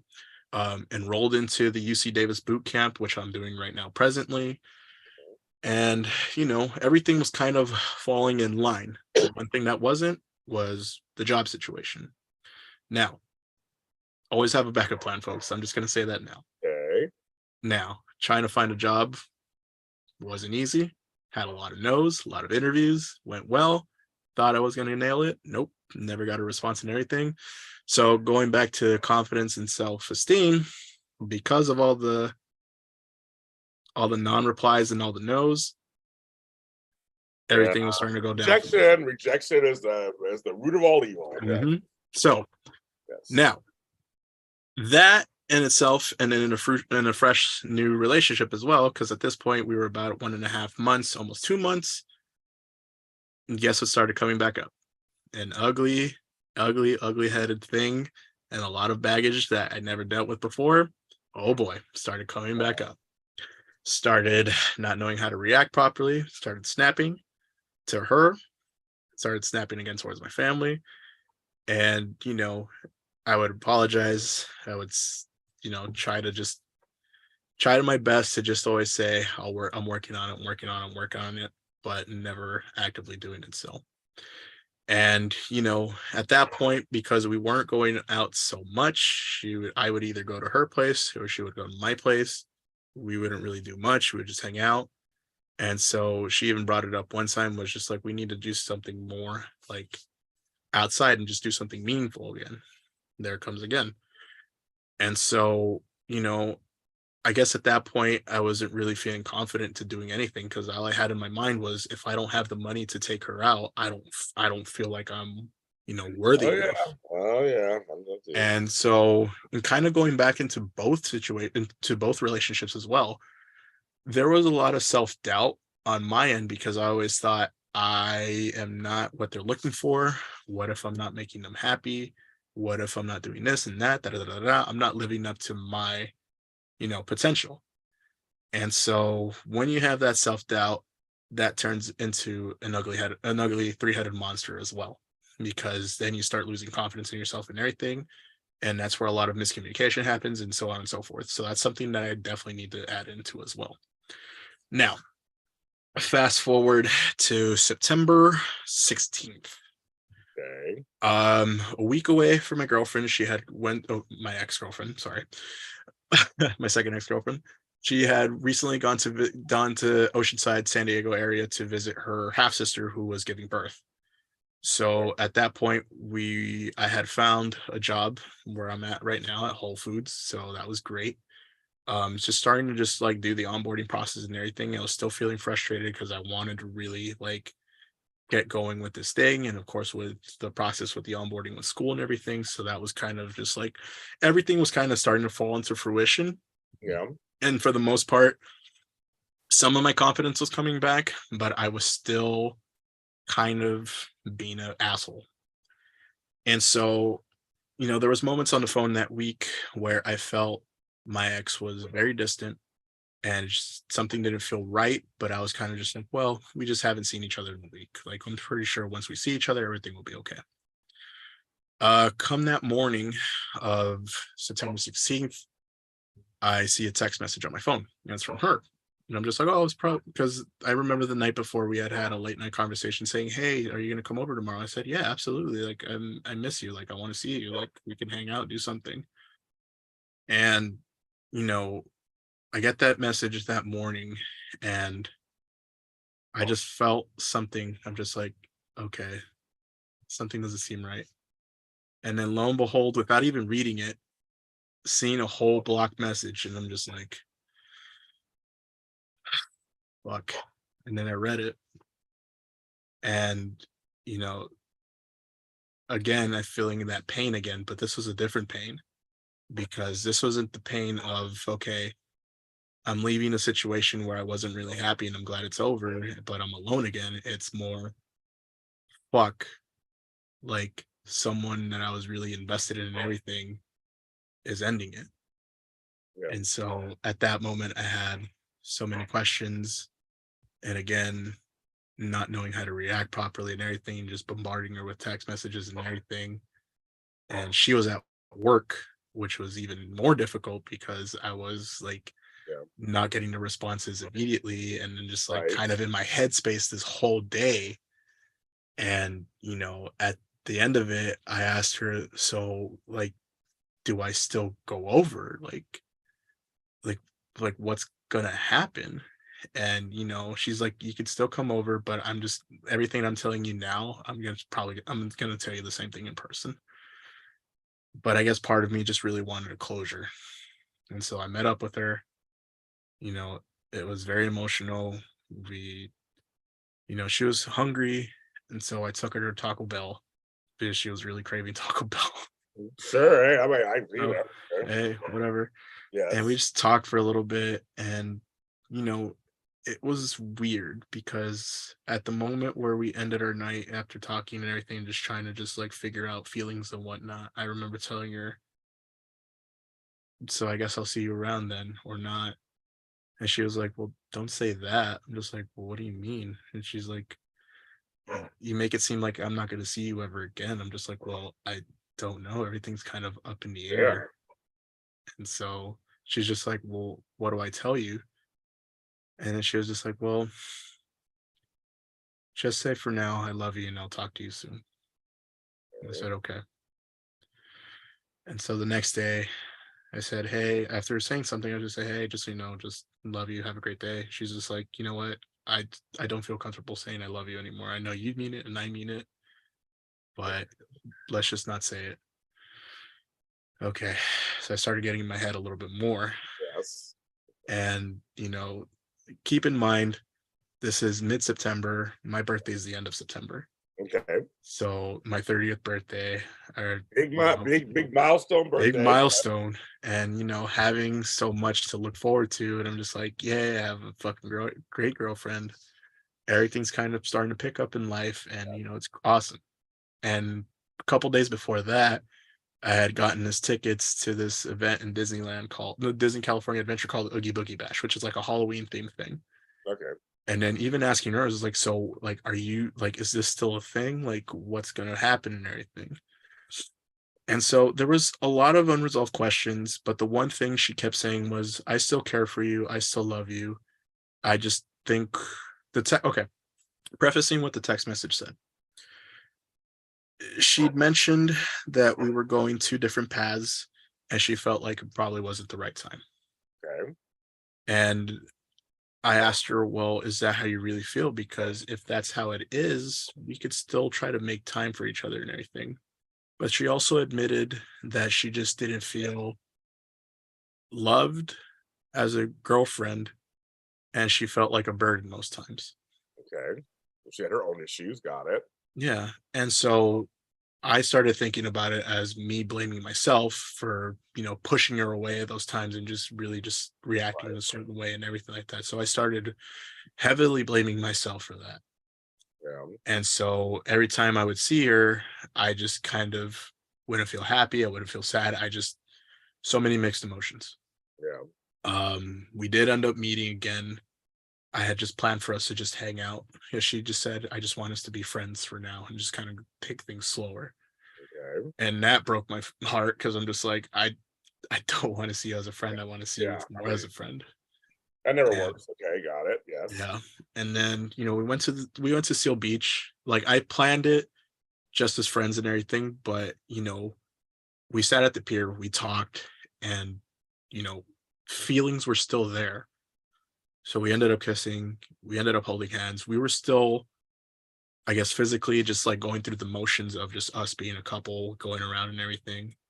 You know, I remember after spending most of the day at the Seal Beach, going back to the car in the parking lot, we both ended up kissing again, but it was about the most passionate that we've had through that point because it was Okay. starting to kind of lean away a little bit. But I figured, okay, because I'm trying to do my thing, she's trying to do her thing. We're Yeah. just kind of busy at that point. Looking back at hindsight, she was starting to lose a little bit of attraction towards me. So just calling it what it is. Yes. Yeah. And, we ended up going to a Taco Bell again. I don't Okay. know what So, sponsored by Taco Bell. sponsored by Taco Bell, of course. Yes, really. And, we still had all these feelings towards each other, I guess, physically and emotionally. We spent a night together at a random motel and, you know, it was great, but at the same time, it was bittersweet because I knew, okay, we both have said a lot of things to each other. We try to make things work and everything. But I knew at the bottom of my gut that was probably the last time we were going to share anything like that ever again. Okay. And so after that, we tried hanging out again in the end, like twice. The Halloween event and my birthday. It just didn't feel right. And, at that point, going back to what I said earlier, if you hurt me, I want you to feel my hurt. Right. So I started doing things to just basically, I was manipulating her Um, and, you know, trying to think that trying to do all these stupid things to try to win her back in my head, but it wasn't really working. I was pushing her away even further. yeah. Now, um, fast forward to the beginning of October, she had sent me some because at that point I had sent her pictures and she sent me pictures and I was kind of like on the midst of just like deleting everything, but I didn't want to delete everything, so I had saved it still. Yeah. And I mentioned to her that I was gonna delete some photos, but it was some other photos that were a little bit more on the explicit side, let's just say. Okay. Steamy photos. But I got rid of them because at that point it just didn't feel right for me to keep. Because if Yeah. you were broken up, why am I gonna keep something personal like that? Yeah. And so just out of respect for her, I got rid of those photos immediately, first things first. But other photos of us together, just having a great time and anything, I just didn't want to let go of that because it was just still something special towards me. Yeah. And, she sent me photos and I said something stupid and Patty was just like, well, I guess that's it, right? I'm just the past. And it led through an argument through text message. And I wasn't really focusing at work. So on my last break, I sent her a text and I'm just like, listen, I'm sorry for what I said and everything. I'm just still feeling a certain way. And she kind of sent a text message back saying, listen, like, I understand you and everything, but at the same time, just like everything just feels so weird. I just think it's best right now that we just kind of give each other some space and time away for each other and not contact each other. And I previously to that had kept mentioning to her that, just like, I still want to see you, but at the same time, I don't want to see you. And, I've contemplated just like, just going no contact with you. I told her that to her face. And, she brought it up back to me, and I was just like, you know what? You're right. Let's try this out. And I asked her, so how long? And she's like, I can't give you the answer for that. So whenever you feel like you won't hold it against me that we broke up, and whenever you feel like that, you can talk to me as a person. Okay. And, I was still hurting at that point. And, one thing she had said was, you need to stop thinking yourself as a bad person because you are not a bad person. And, that got to me because I'm just like, well, I've heard that all my life, but, Right. just never feel like I was enough, started making me feel a certain way. And, she even said, like, in that text was, it could just be just, you have to realize that it could just be right people, wrong time, or we just weren't meant to be. But I had still had some hopes about it. And it was at that point initially from the breakup from end of October to now is when I started going back to the gym again and just really just starting to just really, Apparently, yes. yeah. So fast forwarding to that. So the first breakup was initial 30 pounds.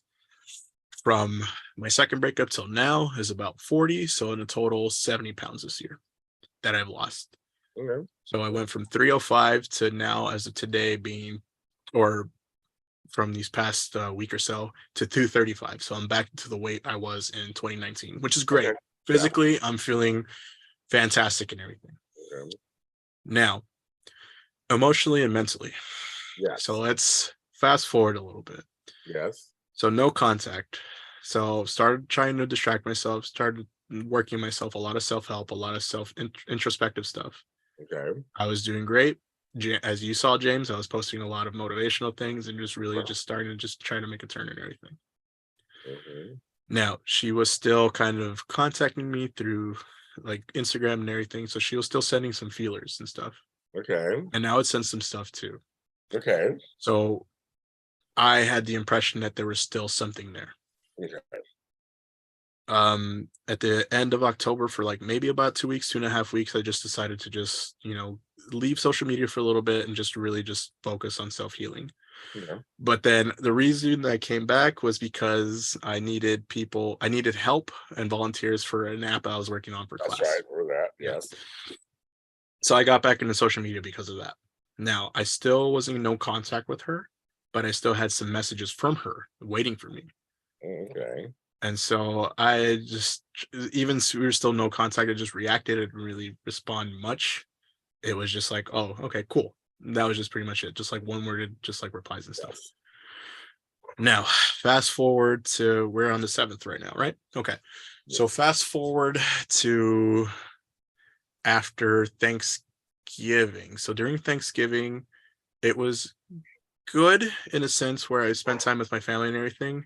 But emotionally for me, I felt alone because at that point I just started thinking about my second ex a lot. Okay. And thinking about like, well, we could have been here, we could have done this together, that together. She could have been here with me and just enjoying this time. So I just really felt bad that day. Now, uh, fast forward to a couple days later, right before beginning of December, I decided to reach out to my ex just to try to reconnect with things and try to see if something was there. I guess final closure, as they say.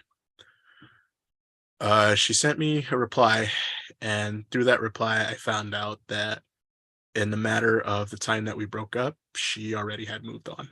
Oh, there you go. Was already talking to somebody else. Okay. And all the progress that I had made from the initial breakup until that point was out of the window. That wound that I thought was healing completely ripped open again. And I just didn't know how to react. the first thing I did was, my older sister was still here, so I went to talk to her immediately. Her Okay. boyfriend was there. I talked to both of them. Okay. I thought I felt good. I thought I was taking the right approaches to deal with it. Okay. And then, I just started posting some really stupid things, and some gifts that she gave me, ended up breaking one of them, threw it against the wall, shattered it, and you know gave away something else as well. And at that point, I started deleting all the photos, so they're all gone.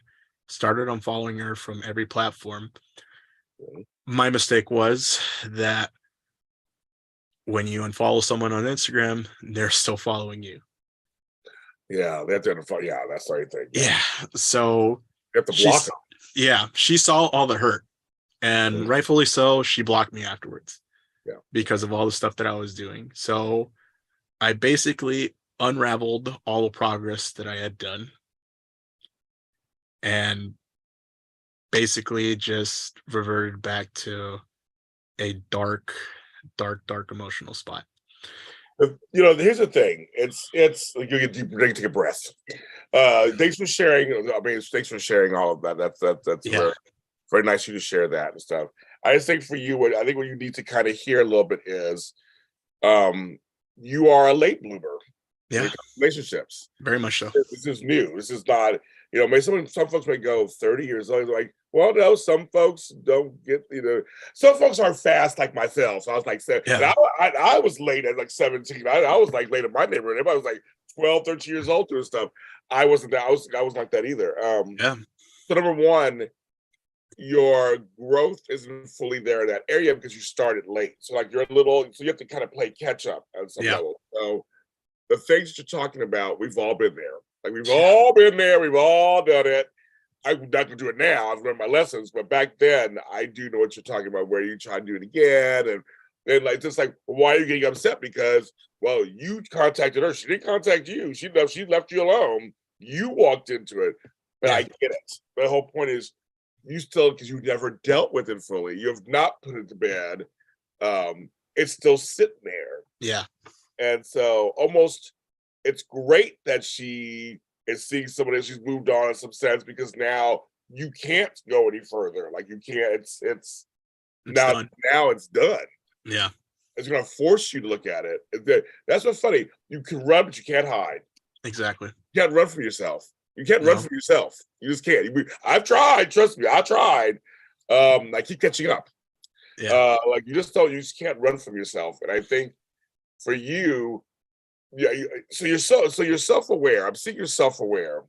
But I guess my number one question to you is, because you're so self-aware, what is stopping you from actually getting professional help? That's a great question. So to basically answer that, I have to go back a little bit. So during 2021, my first ex, because of her job, provided me some trials for BetterHelp. And Okay, so good. I was seeking therapy through that, and it was great, beneficial. But at that point, I wasn't really focused on into that. So I wasn't really doing the work. I wasn't really doing much. I was just showing up. I was only showing up when something catastrophic happened. I wasn't just going simply just to go. Now, with everything that happened with the whole debacle of unraveling self-work, Yes. the tipping point for me that really took it over was my younger sister. She saw everything, and she called me out on my bullshit. And she was like, how can you victimize yourself if you're the one doing this? And the kicker to all that was, going back to my dad, she said, you're acting like dad right now. You're saying this and this and this, and then you're turning around and victimizing yourself. And it was at that point where I really got into a deep rut and started thinking to myself, am I turning into my dad? Am I repeating the cycle? Am I doing this? Because I'll admit, just like you said earlier, we're sponges as kids. So everything, I guess, subconsciously and just like by nature, we get it from our parents, we get it from our upbringing and everything. And it was at that point where I just really took a look at myself and started thinking, was all the progress that I've been doing since the breakup till now, was it for me or was it just to get back at her? Yeah. And at that point, I realized I wasn't doing it for me. I was doing it to try to get back with her or try to rub it in her face saying, this is what you lost. But at the end of it, I wasn't doing any of us a favor. I wasn't even doing myself a favor because I wasn't healing properly. I thought I was, but in reality, I'm not. And I could say, I mean, yes, losing all that weight, great.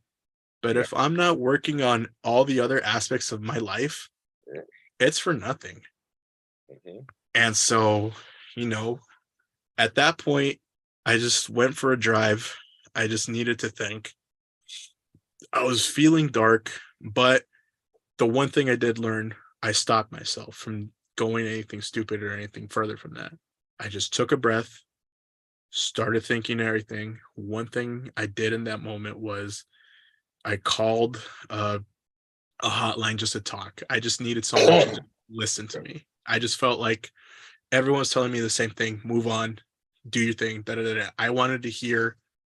I just, for the most part, yes, I do agree. I do need to move on. That's just how life is. Stuff happens. It doesn't work out. That's fine. But like you said, I'm a late bloomer to this. I'm still learning. Like, I've literally, like, just to be transparent, my body count, literally three. Yeah. That's how inexperienced I am. Of course, everyone, like, it's not a problem. Where, like, there's a lot of people that wait until they're married or anything like that. It is what it is. That's just life. Like, some people started off early, some people started off late. Right. It is what it is. Right. I am learning a lot, and yeah, I do have to play a lot of catch up to that.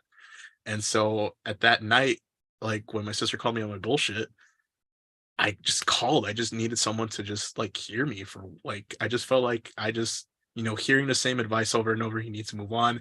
It's going to take time to heal. I didn't want to hear that anymore. I just started getting frustrated. And I'll be honest, like since then, there's moments where I'm feeling okay. And there's other moments where I just start to think about everything and just kind of go down a rut. But, to answer your question, why I haven't, sometimes I just feel like if I do get help, will it be worth it and will I change? And so I always constantly have that doubt of just like, if I go, will it actually work? But I know that that's not the mindset that I need to have. I need to be positive about it. I need to actively go, okay, this is for my own benefit, not just in a relationship standpoint, but for an overall wellness standpoint. I need to like address things that I've never addressed before. I need to really face all the traumas that I've ever had, face them full force because, my older sister said it the best. I can't be in a relationship and love someone else if I don't love myself. And, so many years that I have not loved myself whatsoever. I would always put others in front of me before putting my own needs. And, that's something that I'm realizing now that I do need to put myself first. Like, I never properly healed from one relationship and then jumped into another one. Basically, I don't want to admit it, but it is what it is. It was a rebound relationship, plain and simple. Well, but also the thing you have to give yourself forgiveness that Yeah. you come from a culture, Yeah. whether it's Black or Latino or even some Asian cultures, where being a man isn't therapy. You don't get therapy because you're a man. Right. In some cases, they're like, you just go to the preacher or go to the priest and they'll pray it out or whatever. Like, it's like, but you have to understand that and also you're like the man of the house of some sort. And there's always that kind of thing too. And we have a natural tendency to just keep moving, just keep moving. And there's some days it feels great. You don't think about it really, and you think you're fine. Like I said again, it never goes away until you put it away. Yeah. And, That's what it is. Yeah. going back to feeling like my dad, like even as a kid, if I had like a temper tantrum or anything, oh, you're just like your dad. Oh, you're going to be like your dad and everything. So, that never helped. And that's always Right. been in the back of my head, like ever since. Like, I'm thankful I don't have any vices. I mean, Yeah. sure, I do have some, but I'm not an alcoholic. I'm not a drug addict. So I'm really thankful for that, that I don't have those dangerous vices that have a hold of my life. You know, I like even now, I'm not drinking whatsoever. Like if I do drink, one beer will like annihilate me now, which is crazy to Yeah. think. Like it just having one, I'm already feeling like, yeah, no more. I Yeah. think we're good. Yeah. So, and like I'm thankful that I don't have any vices. I'm thankful that at least physically I'm healthy, but I know emotionally and mentally, those are the two biggest obstacles that I had to face. And that's kind of poetic in a sense for this year, because sure, this was probably the toughest year that I faced, and it's my 30th year on this earth. And I know it's not, it's, this is, I know it may feel like it's the worst and it might be the end, but it's truly not. It's the beginning of my life because, you know, let's face it, 30s, it's pretty much like the new 20s or teens or whatever you want to call it. Like it is what it is. Like a lot of people have been telling me, "Oh, you're barely turning 30." Oh, this is literally the beginning of your life.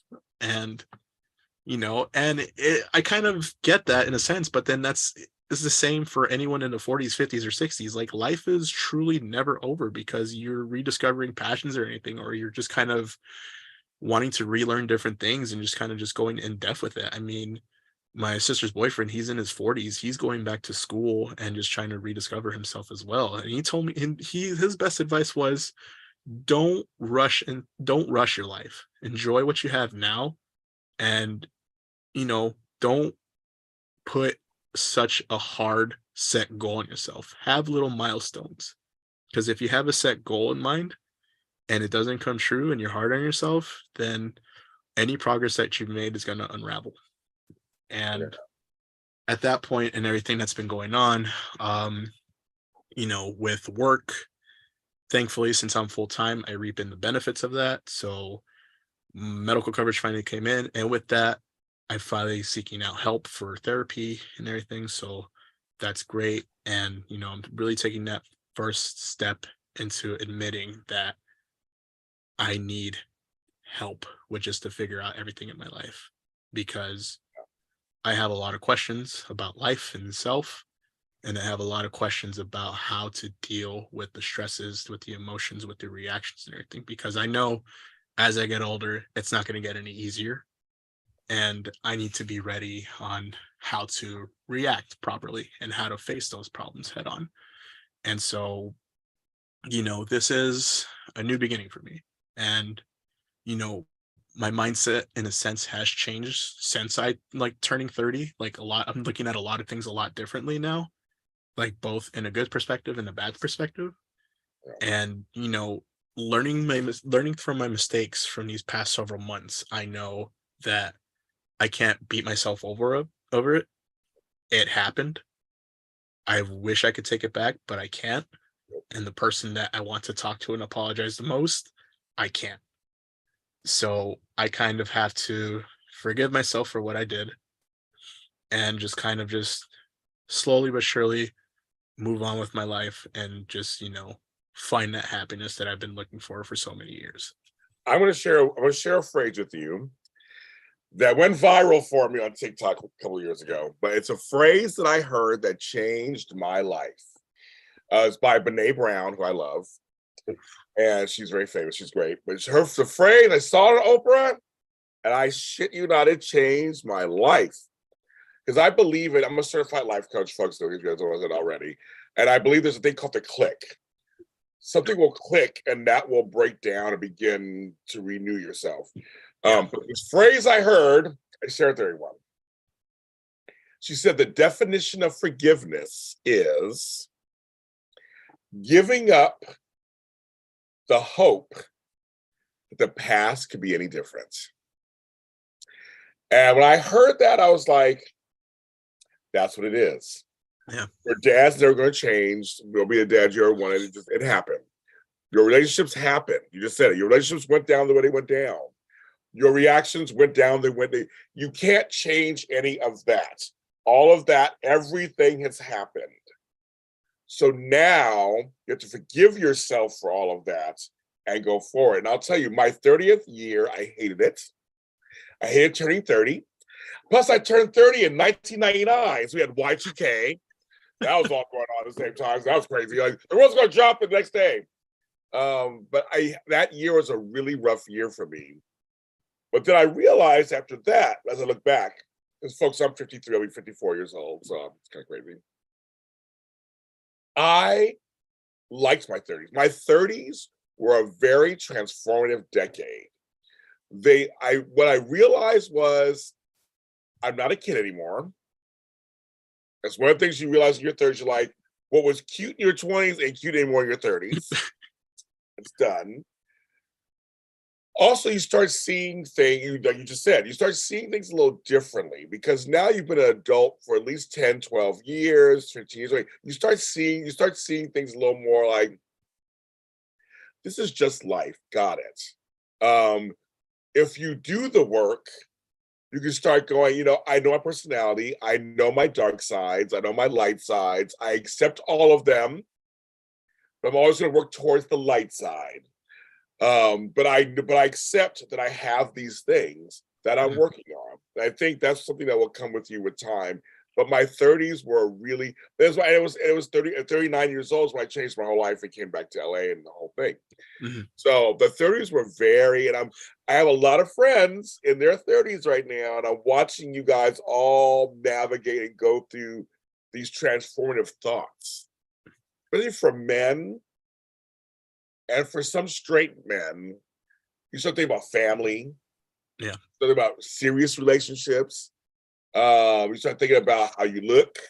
And what's funny about you is it's something I think this is a great example, folks.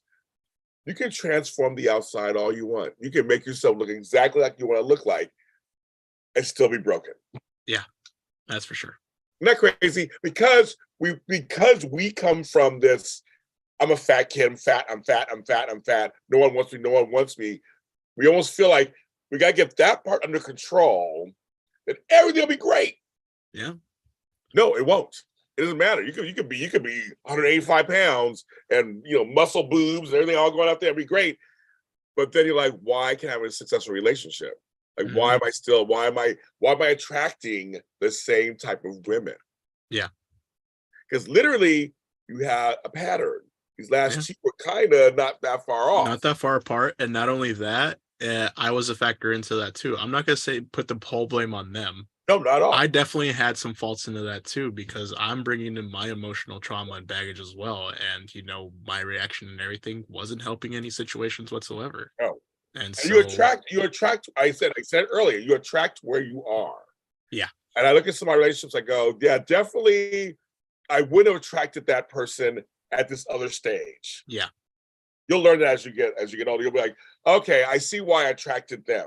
And like I said, it's not their fault or nobody's fault. No. It's just that that's where you were, that's where they were. You bonded, got together. That's how it works. Yeah, it's funny that you say that because I definitely deal stuff from a broken home and have a relationship with my dad that's not the best. And they had a similar situation too, coming from, what it is. They had daddy issues. That's what it is. And so, you totally nailed it on the head. Like you attract a certain type of person that kind of, I guess, relates to you in a sense and kind of follows a pattern of like what you've had previously before, which is I attracted somebody. I was dating somebody who was 10 years behind me, not in age, but like in what they were going through. Like I was like, that's where I was 10 years ago. So I still attracted somebody who was we could bond because I wanted to kind of help them along. I mean, I didn't know this, but at the middle of it, so I was thinking, oh, I'm gonna try to help them get through it faster than I did. I'm gonna show them all things that I'm gonna help them along. That's not my job. My job is not to do that. They have to learn at their own pace. And of course, it didn't work out. Yeah. But it was like, the arguments we would have, I'm like, I know where you are because I've been there. You don't know where I've been because I'm already ahead of you, so to speak. And that was the problem. But I attracted someone who was similar. But they were just a little further behind me in the maturation process. And I think that happens too. And so but again, I wasn't fully taking care of myself either. So I can't blame that person for being in my life. Because it was like a mirror. Your women were mirrors to you. They're trying to show you something. You Definitely. weren't seeing it. Yeah, I wasn't. And You're just like, now, it was in your face, and you're just like, I don't see it. I don't see you, ladies. I don't see why you know, the mirror's foggy. I don't know, the mirror's foggy, and they're trying to show you yeah, something, and you're just like, I'm not seeing it. no. And then, you know what? This past week, I just been kind of just thinking back of both relationships and everything. And, looking at things that what I could have done differently and what I should have to work on. So definitely for sure being more vulnerable. I felt like in both instances I wasn't being vulnerable enough. Every time something was wrong, I wouldn't share it whatsoever. I would just completely just isolate and just shut down and just Yeah. like not say anything. So that's something I definitely do have to work on. I know that for sure is vulnerability. Communication for sure. I know professionally, I'm the best communicator there is. Obviously, you've seen that firsthand when we were working at Yes. AfterBuzz. I would always communicate everything. Good. But when it comes to personal communication and just communication with family, friends, and relationships and everything, I struggle with that, and Yeah. that's something that I definitely do have to work on. Definitely for sure. Yeah. And there's just a lot that I have to work on, but there's also things that I know that I am kind of driven towards. Yeah. So even though like with the whole weight loss and everything, I'm still proud of myself for what I was able to do. Yeah, Like, that's great. No, that's totally great. yeah, I mean, like maybe the reasoning wasn't the greatest, but then the fact that I was so disciplined and determined and to just be better physically is, it shouldn't be an understatement whatsoever. And I'm definitely proud of that. I mean, the goal for me right now is to reach a full 100, to lose completely Yeah. 100 pounds. I'm 70% of the way there. So I You are. know I You can are. do it. Yeah, you can do it. And so, and everything going on with school, like I'm finally going towards my dream passion, my dream field, my dream career and everything because, having graduated 4 years ago, not really doing much, working in the school district and everything, I kind of went away from that. So Yeah. that's why I went back into school and I'm having a blast in those classes. Like I'm creating really cool stuff. Yeah. And, I'm really looking forward to just like the future of that and just like really just going after my actual career ambitions and everything. Yeah. And, trying stuff out that's new. So I signed up for Tough Mudder next April, so that's gonna be fun. That'd be And very interesting. Oh, okay. that's kind of gonna be like a rite of passage for me. Like I know if I'm able to complete that, like despite my limitations and everything, because physically I'm kind of beat up. My Yeah. shoulder's kind of fucked up. Cool. Obviously torn ACL on my left knee, but I'm gonna give it my all Okay. because I know if I set myself if I like, here's the thing about me. I am very much a disciplined person. I'm very much goal driven and determination and everything. If I say I'm going to do it, I have to commit to it. I have to fully invest my time into it. I could say I'm going to do something and I know I'm not going to do it. But in certain instances, if I say, okay, I'm going to do this, I train for that. So previously before when I would like do a lot of grappling competitions, I would fucking commit. I would always commit. And that's how I became 3-time champion, first place all 3 times, just fully committing just to my craft. Because I know if I'm good at something and I know I can do it, I will dedicate myself in time to do that. And so that's something I'm looking forward to. And that's something that, I need to take that mindset and approach to fixing myself emotionally and mentally as well. Because I know if I can do everything physically, I can definitely do everything else for mental and emotional support. Yes. And I just have to redirect some of that energy to that too, because it is very important, because we have to think of ourselves as a triangle in a sense where if one point's the strongest and the other two are weakest, it's going to collapse on itself. So we need to make sure that we're all equal in a sense. And so, I definitely do have a lot of ambitions. I do have a lot of goals, and or I shouldn't say goals, milestones set that I see for myself. And I know if I achieve them, I know that, I'll be in a better spot. And then obviously confidence is a big thing. Like my confidence right now has been improving a lot physically because I know I'm looking better. I'm dressing a whole lot better. A lot of my older clothes are starting to fit again, which is great. Yeah. And, I'm attracting a lot of attention at work. I'm sure. I'm seeing a lot of eyes. I'm seeing Mhm. a lot of eyes and everything, so that's really Paparazzi, cool. I'm It makes sure. me feel good. It makes me feel good, and then sometimes that's something of a booster that I need. And I'll even have, because I work as a cashier at Whole Foods, so I'll have some customers come up to me. It's like, "You're really handsome, you know that?" And I'm always have a smile on my face and everything. And she's like, "You know what? don't lose that smile. And I'll be smiling, I'll be cordial to somebody. Yeah. And if they're having a bad day, you're like, you know what? Thank you for smiling. Like your smile really brightened up my day. And that makes me feel good because even something just, you know, doing something just so small and remote and everything, but being upbeat, even in a job like that, you know, it definitely does bring some joy to people's lives who may not be having the greatest day. Yeah. And I've had some people yell at me, curse at me, and everything, but at the end of the day, I'm just like, hey, your day, not mine. So fuck off. Exactly. Customer service is not. I think customer service is not the. It's it's something else. Yeah. It's And then the most important thing right now is trying to make new, I guess, friendships and everything. So, little fun thing right now, funny story. Because of this class of my second project, we had to do a little research. So, I did not know about this. Bumble has a best friends portion to their application. oh, okay. So the reason I went on that was onboarding research and just how to see how to make friends because it's a weird algorithm. Obviously, I did on the dating portion. Yeah. I had no idea how the friendship portion works. Yeah, So I had to research that bit for my hiking app. And I stayed a little bit afterwards because I'm just like, well, let's use this to an opportunity to find friends. Lo and behold, I'm making friends. So that's pretty awesome. Very good. Funny thing is, it's a mixture of straight and gay. The gay ones hitting on me a lot. Of course, you're hot. Of course they are. Of course, and you're a nice guy. And you are a nice guy. I mean, yeah. Like, and here's the thing, like, and the reason I'm saying this is because, again, there is, even if we're in a progressive age and everything, there is a still bit of a stigma for someone in the gay community to try to be, you know, in a platonic friendship with someone that's hetero. And so what's funny is a lot of these guys would, like, you know, opening up communications and everything to be like, hey, just to give you a heads up, like, I don't know if this means anything to you, but they would say, I'm gay. And I'm just like, well, that's not a big deal for me. Like, we're friends. It's like, it's not a big deal. And that, like, there was one specific dude who, funny enough, he's like a big bulky dude. I'm just like, fucking hell. Yes, we're actually going to work out tomorrow, so that's gonna be fun. But you know, he told me straight up, he was just like, listen, like, I know it's 2023, but there's still people that feel a little bit weird about that. And I'm just like, listen. And I told him, I was like, listen, like, for me personally, I don't care. That's your lifestyle. I'm not going to judge you for who you are. Yeah. All I'm going to judge you on is just how you are as a human being. If you're cool with me, I'm cool with you. You show me respect, I show you respect. It's just how we are as human to human. That's it.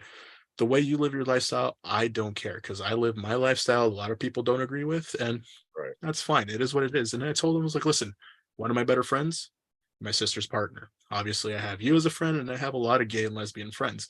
So for me, it's not a big deal for me. And so what I find is a lot of these, like, guys were just like kind of afraid to like reveal who they are, and they kind of seek comfort from me, I guess, in a sense, where, you know, I'm not really judgmental because, you know, what's the point of being judgmental nowadays? Like, if you don't agree with something, then so what? It's fine. Just that's your own opinion, but you shouldn't have to just, like, you know, spread that opinion to everyone else and try to make yourself the most prominent thing. Like, be who you are. And that's what I've always been told too, just to be who I am. So of course, I'm gonna try to spread that virtue anywhere. Just be you.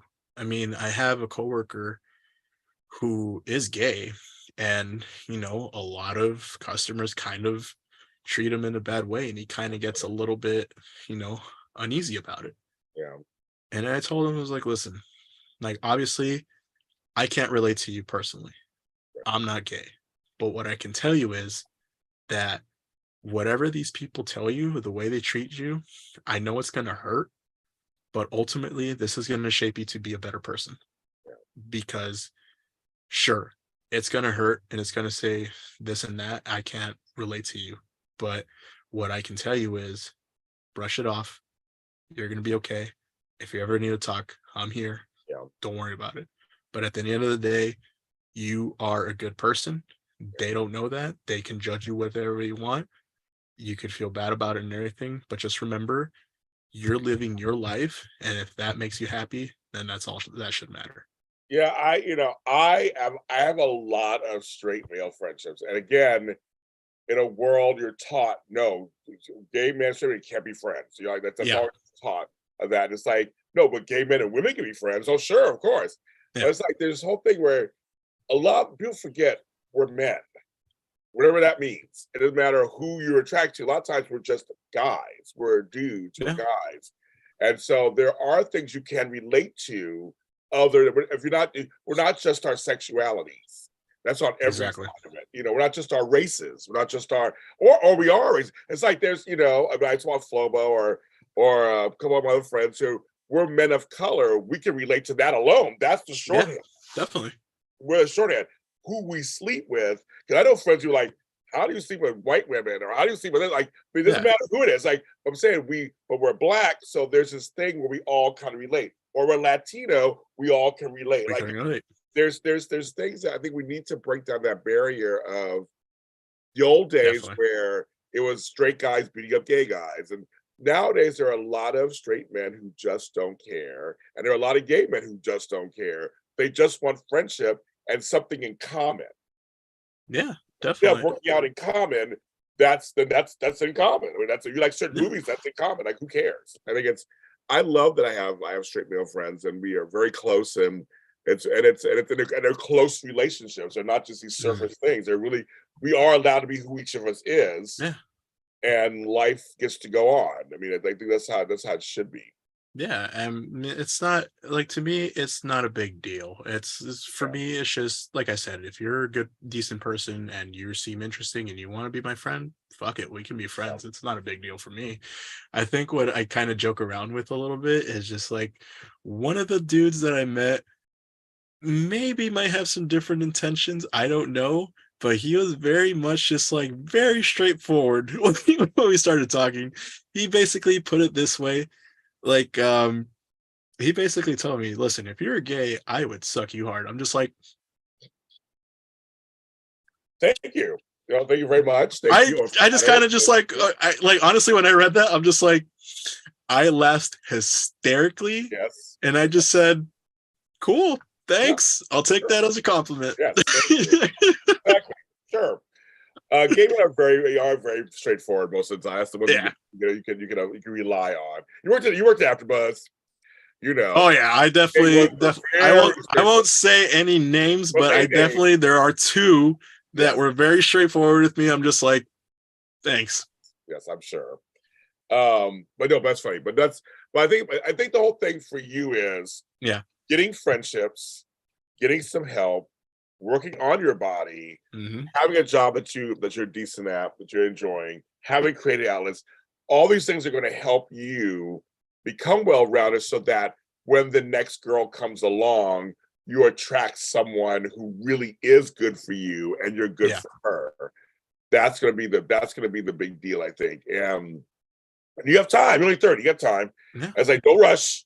You know, and you know, if you need to relieve yourself, you can do that on the side if you have to. But I think, but I think it's so much you have to think about what are you offering the world? Like you said it Yeah. earlier, kind of. So like, what am I offering to friends, family, jobs, women, relations? What am I offering? And that's where you start, I think. And you go, okay, I'm not really being fully of service. I'm not being the optimal Joshua I should be. And you'll always be working on yourself. Like the education never ends, right? It just never Yeah. ends. But you got to get a little further ahead so that the dark things don't come up as often or they don't come at all. Like you want to start to eliminate the frequency, I think, of what's going on for you. Exactly. And that's like the one biggest thing that one of my sisters told me was, you're never going to be 100% fully good, Oh, no. but you do have to learn how to control yourself emotionally for you to move on and be happy with yourself. I'm gonna look up a quote as I'm using my phone as a light to make it look Yes. better, but I'm gonna look it up. I don't have a ring light, folks. I used So, to work in production. no, Funny enough, yeah, right? you have no ring light, like none, no, like no ring light. Come on, How funny, how ironic. I used to work in that is production very and I have, ironic. I'm like, come on, Josh. but here we go. This is a picture that one of my sisters sent me. Let's see. Was it this? Okay, here we go.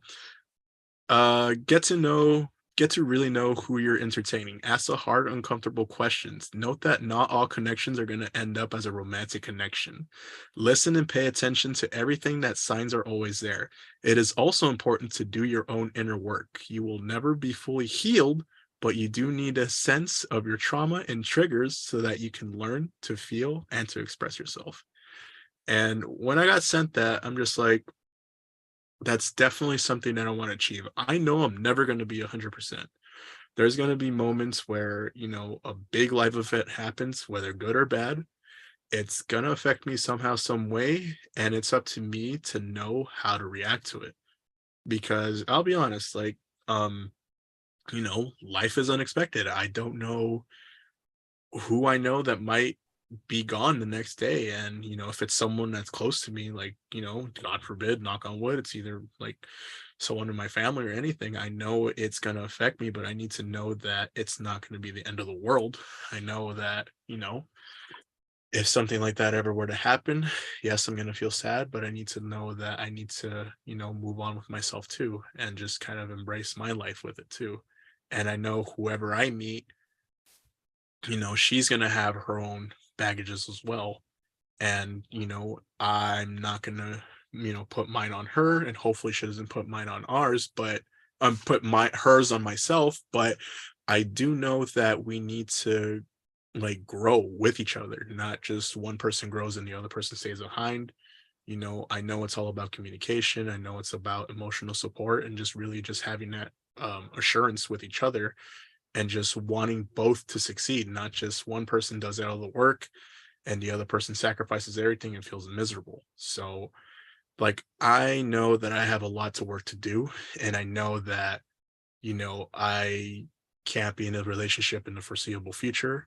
Like, I still love my second ex, and I know she's moved on, but maybe that's just her way of coping with things.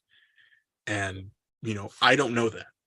So maybe that's just her way of coping with it. And if she wants to fill out that void that way, then you know what, so be it. And, for me, I know that it hurts. I do feel alone. I do miss her still. I Yeah. still love her. But I know that at the end of it, if it wasn't meant to be, then you know what, so be it. I'm still here. I'm still alive. I'm breathing. I'm able to walk. I have a roof under over my head. I have a wonderful family that like has my back 100%. They know all the pain I'm going through currently right now, and they know it's beneficial for me in the journey and everything. So they know that because of this experience, I'm gonna grow stronger. I'm gonna grow, into a better human being overall. So like it is hurting, I'm not gonna lie. Like I'm starting to tear up a little bit right now, but I know it's beneficial for my life. And I know that this is just a roadblock, essentially. But I know that I do have the determination and discipline and the motivation to march forward. And, in the time being, it does suck. I'm not gonna lie. I'm not gonna sugarcoat it and say, everything's great and everything, I'm feeling good. No, there's moments where I've been feeling great, and then there's other moments where I just feel like complete like shit. I'm just gonna Yeah. say it full force. But, you know, like I said earlier, I do have a lot of things looking forward to. Finally seeking out professional help, so that's great. And just overall aspects and just fixing little things. So I definitely am going to go back to do my checkup again for the doctor, go to the dentist a lot more. I've been doing the crest whitening strips, so my teeth have been looking Okay. a little Yes. better. They've been looking a little better, but of course little maintenance here and there is always Yeah. necessary and everything. Yes. Yes. And I am starting to plan, I guess, a wardrobe overhaul. So I got to look through all my clothes and see what's still good, what's still bad. So there is, I know life's not over and everything, but I still need to do a lot of work. And then I know this coming year is going to be really great for me. Yes. So, you know, we're at the last finish. We're pretty much at the finish line for Yes. 2022. So I know 2023 is going to be a really great year for me. And, I just have to have that mindset from here on out. It's just really just, whatever happens, good or bad, learn from it, accept it, um, and just move on and just kind of go from there. And that's where we'll end the show because we're gonna come back in maybe like 6 months. Yeah. Your take. 6 And months, I'm gonna have long hair. I'm gonna be all hippied out and be like, yeah, dude, just like a trip on mushrooms all the time is I know how great. that is with hair. With hair. Yes, with hair. There you I go. don't Look want at to that scare, glorious mane. I don't want to scare anybody. It's not done. Yes, we're gonna see where he's at and say we're gonna see where he's at in 4 or 5, 6 months. We're gonna see where he's Yeah, at, see what's going on.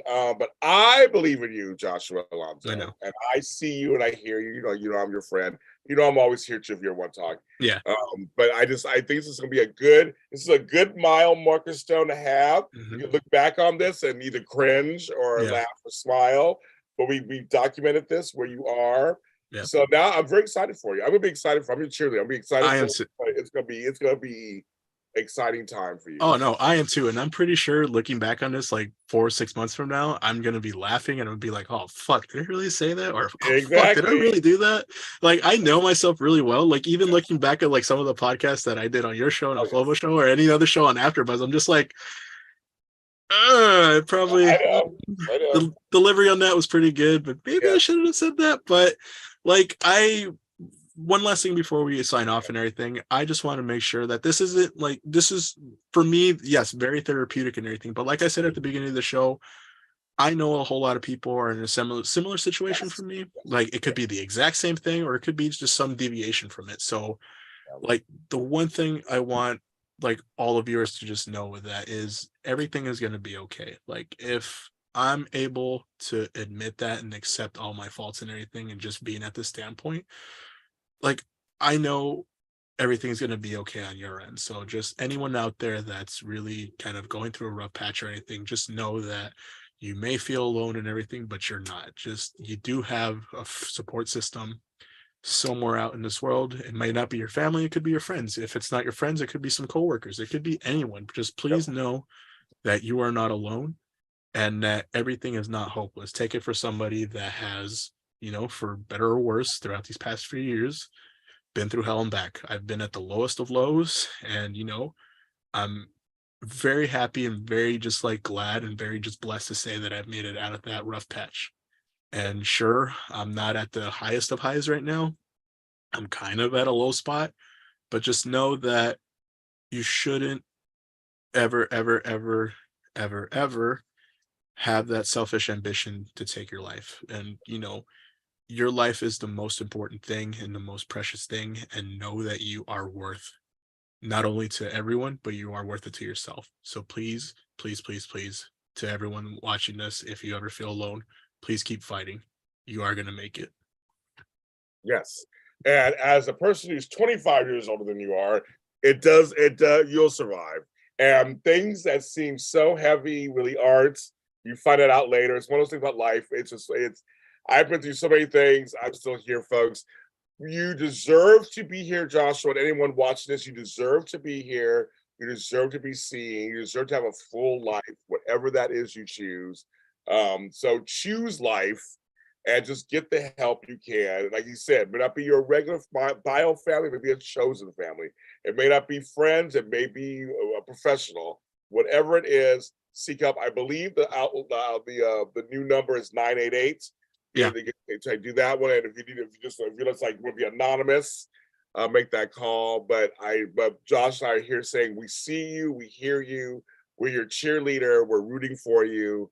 I'm rooting for you, Josh. I'm rooting for everybody. I think we're going to do this. Josh, where can they follow you if they want to follow you for more stuff? The chat room's also on your side too. They said they're on your side. So, Oh, thank you to everyone in the chat. I can't so see who's on the chat, but I'm pretty sure you guys yes, are all great. I'm pretty sure yes, there's some usual suspects that we've had in the previous show. So yes. thank you all for your support. I really do appreciate it. As of right now, yeah, you guys can find me on Instagram just for a chat or just for just like a check-in or just anything. Like I'm always there available. It's literally my Instagram is literally an open page. Like it's literally like no privacy setting. Anyone can follow it or anyone can comment. I don't give a shit. I'm pretty transparent with that. But yeah, if you ever want to reach out, you want to be a friend, you want to just talk, you just find me on Instagram at JOAL323. Yes, the answer is found there. Of course, you can follow me. We're all James Law Jr. Just sold at James Law Jr. on social media platforms. I am everywhere you want to be. Also, I am a certified life coach. A lot of help.com is my website. You can check out for rates and things. If you're looking for that. But again, I do suggest getting help if you can't handle it. Find someone who can help you handle it. That's the best thing. And we'll see us together at some point in the future.